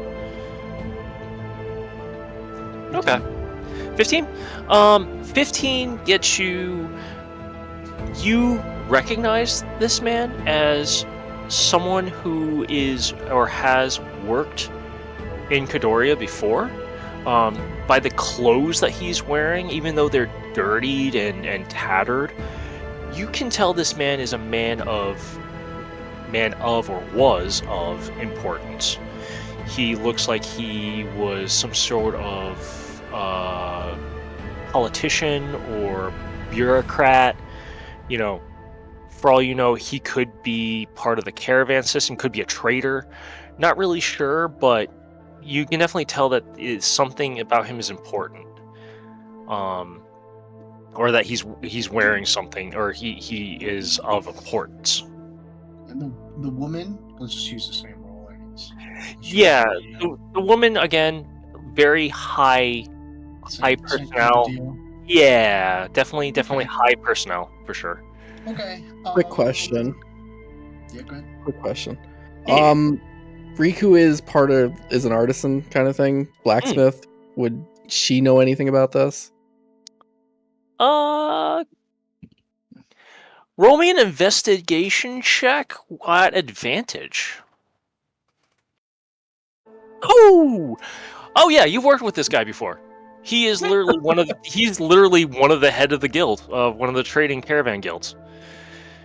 Oh man, it's Kevin.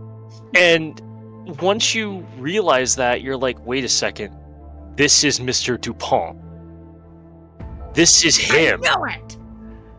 This is Mr. Dupont. Like, he owns the caravan that, like, literally supplies most of the town with their wine and food. Who's the wine? And he is stark mad right now. Like, he's, for what you can tell, unconsolable. There's only a couple things that you can make out from what he is saying. Okay. And the things that you can make out are black snake, black snake, snake, black snake, snake, daughter, snake, daughter. Okay. Well, can I punch him in the head non-lethally until he's knocked out? I suppose. Yeah. Yeah. I'm just gonna carry him back. He's just Okay. You guys make it out. Take the girl to his daughter. You realize that the woman is definitely way too old to be his daughter. The one in the mask? She is crumpled up a corpse.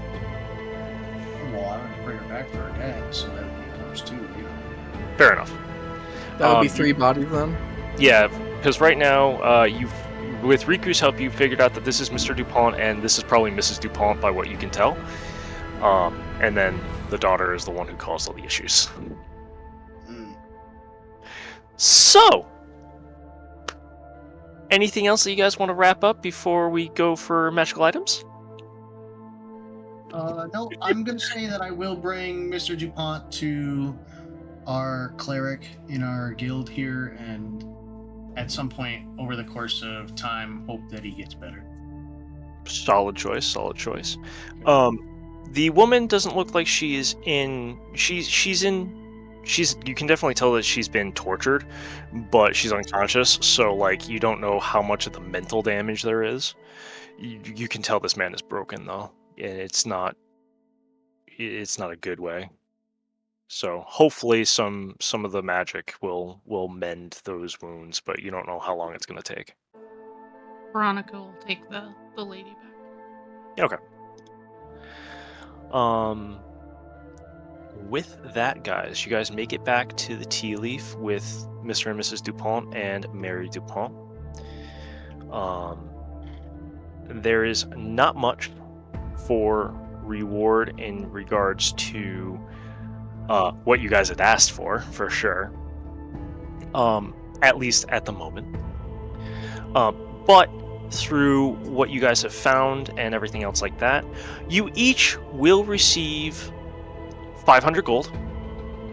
Nice. And for experience and everything else like that, with really good role play, with what you guys actually took out, which was a lot higher level than I anticipated it working out to, and I'm really happy with you guys for doing everything that you did, and everything else. Hopefully this does not backfire on me, but I'm actually willing to give probably around 1,000 experience. Yeah, we'll say 1,200 experience for everybody. Ooh, We'll say 1,200. Nice. that's a good little drop. So, just because that unspeakable horror is technically extremely strong, and it could have breathed you on again, and it didn't get a chance to. If you guys didn't kill it, I think 2 of you would have died. I almost did twice. So, 1,200 XP, 500 gold for you guys, and the magic items. So I'm gonna try and make this work. So I'm gonna go ahead and show Mark, this. Don't players. Before Yes. you get on to magic items, Go for it. and I might have just kind of went full space cadet. Hmm. First off, thank you for viewer's choice, everyone. Appreciate that. Good Second, job. DM's choice. Who Oh, you giving it right. up to? Yeah. Oh, that's a great. Actually, I want to give it to Damien for tonight. He's made everyone laugh. He's made everyone really laugh, and even though this was a very cosmic horror-based game, you guys kept it very lively. But at the same time, I could definitely tell you guys enjoyed it a lot. So, I give it to Damien for all of the roleplay and stupidity that ensued. So, What the fuck, meta? What a bomb drop! Thank you. 75k points for a Tealeaf point. nice. Hell yeah! Let's go. So, I'm actually really excited. Luke really liked these items, so I hope you guys do as well. So I'm going to drop this one first. And this is the violin that you guys saw. So this is Veined Virtuoso Violin. It can only be attuned by a bard, sadly. But it is a finely crafted instrument. It is inlaid with intricate pearl designs, and when you give another creature a bardic inspiration die using this violin, you gain one yourself, which is a d4. So anytime you give a bardic inspiration, you get one for yourself. So, Such a sick item. it's a great item. I wish I could use it. Great item. So, with all that being said, guys,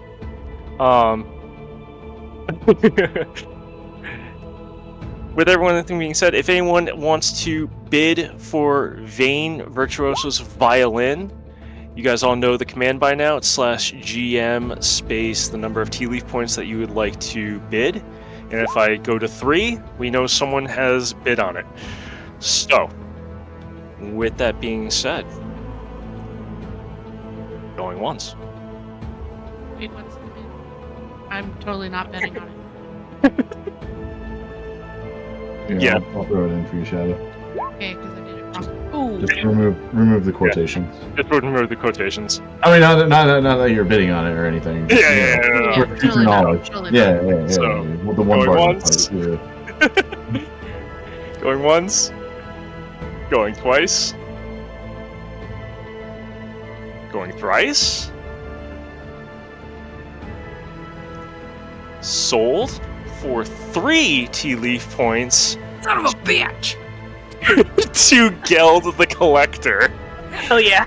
So, Geld, you are going to get the Vein Virtuoso Violin.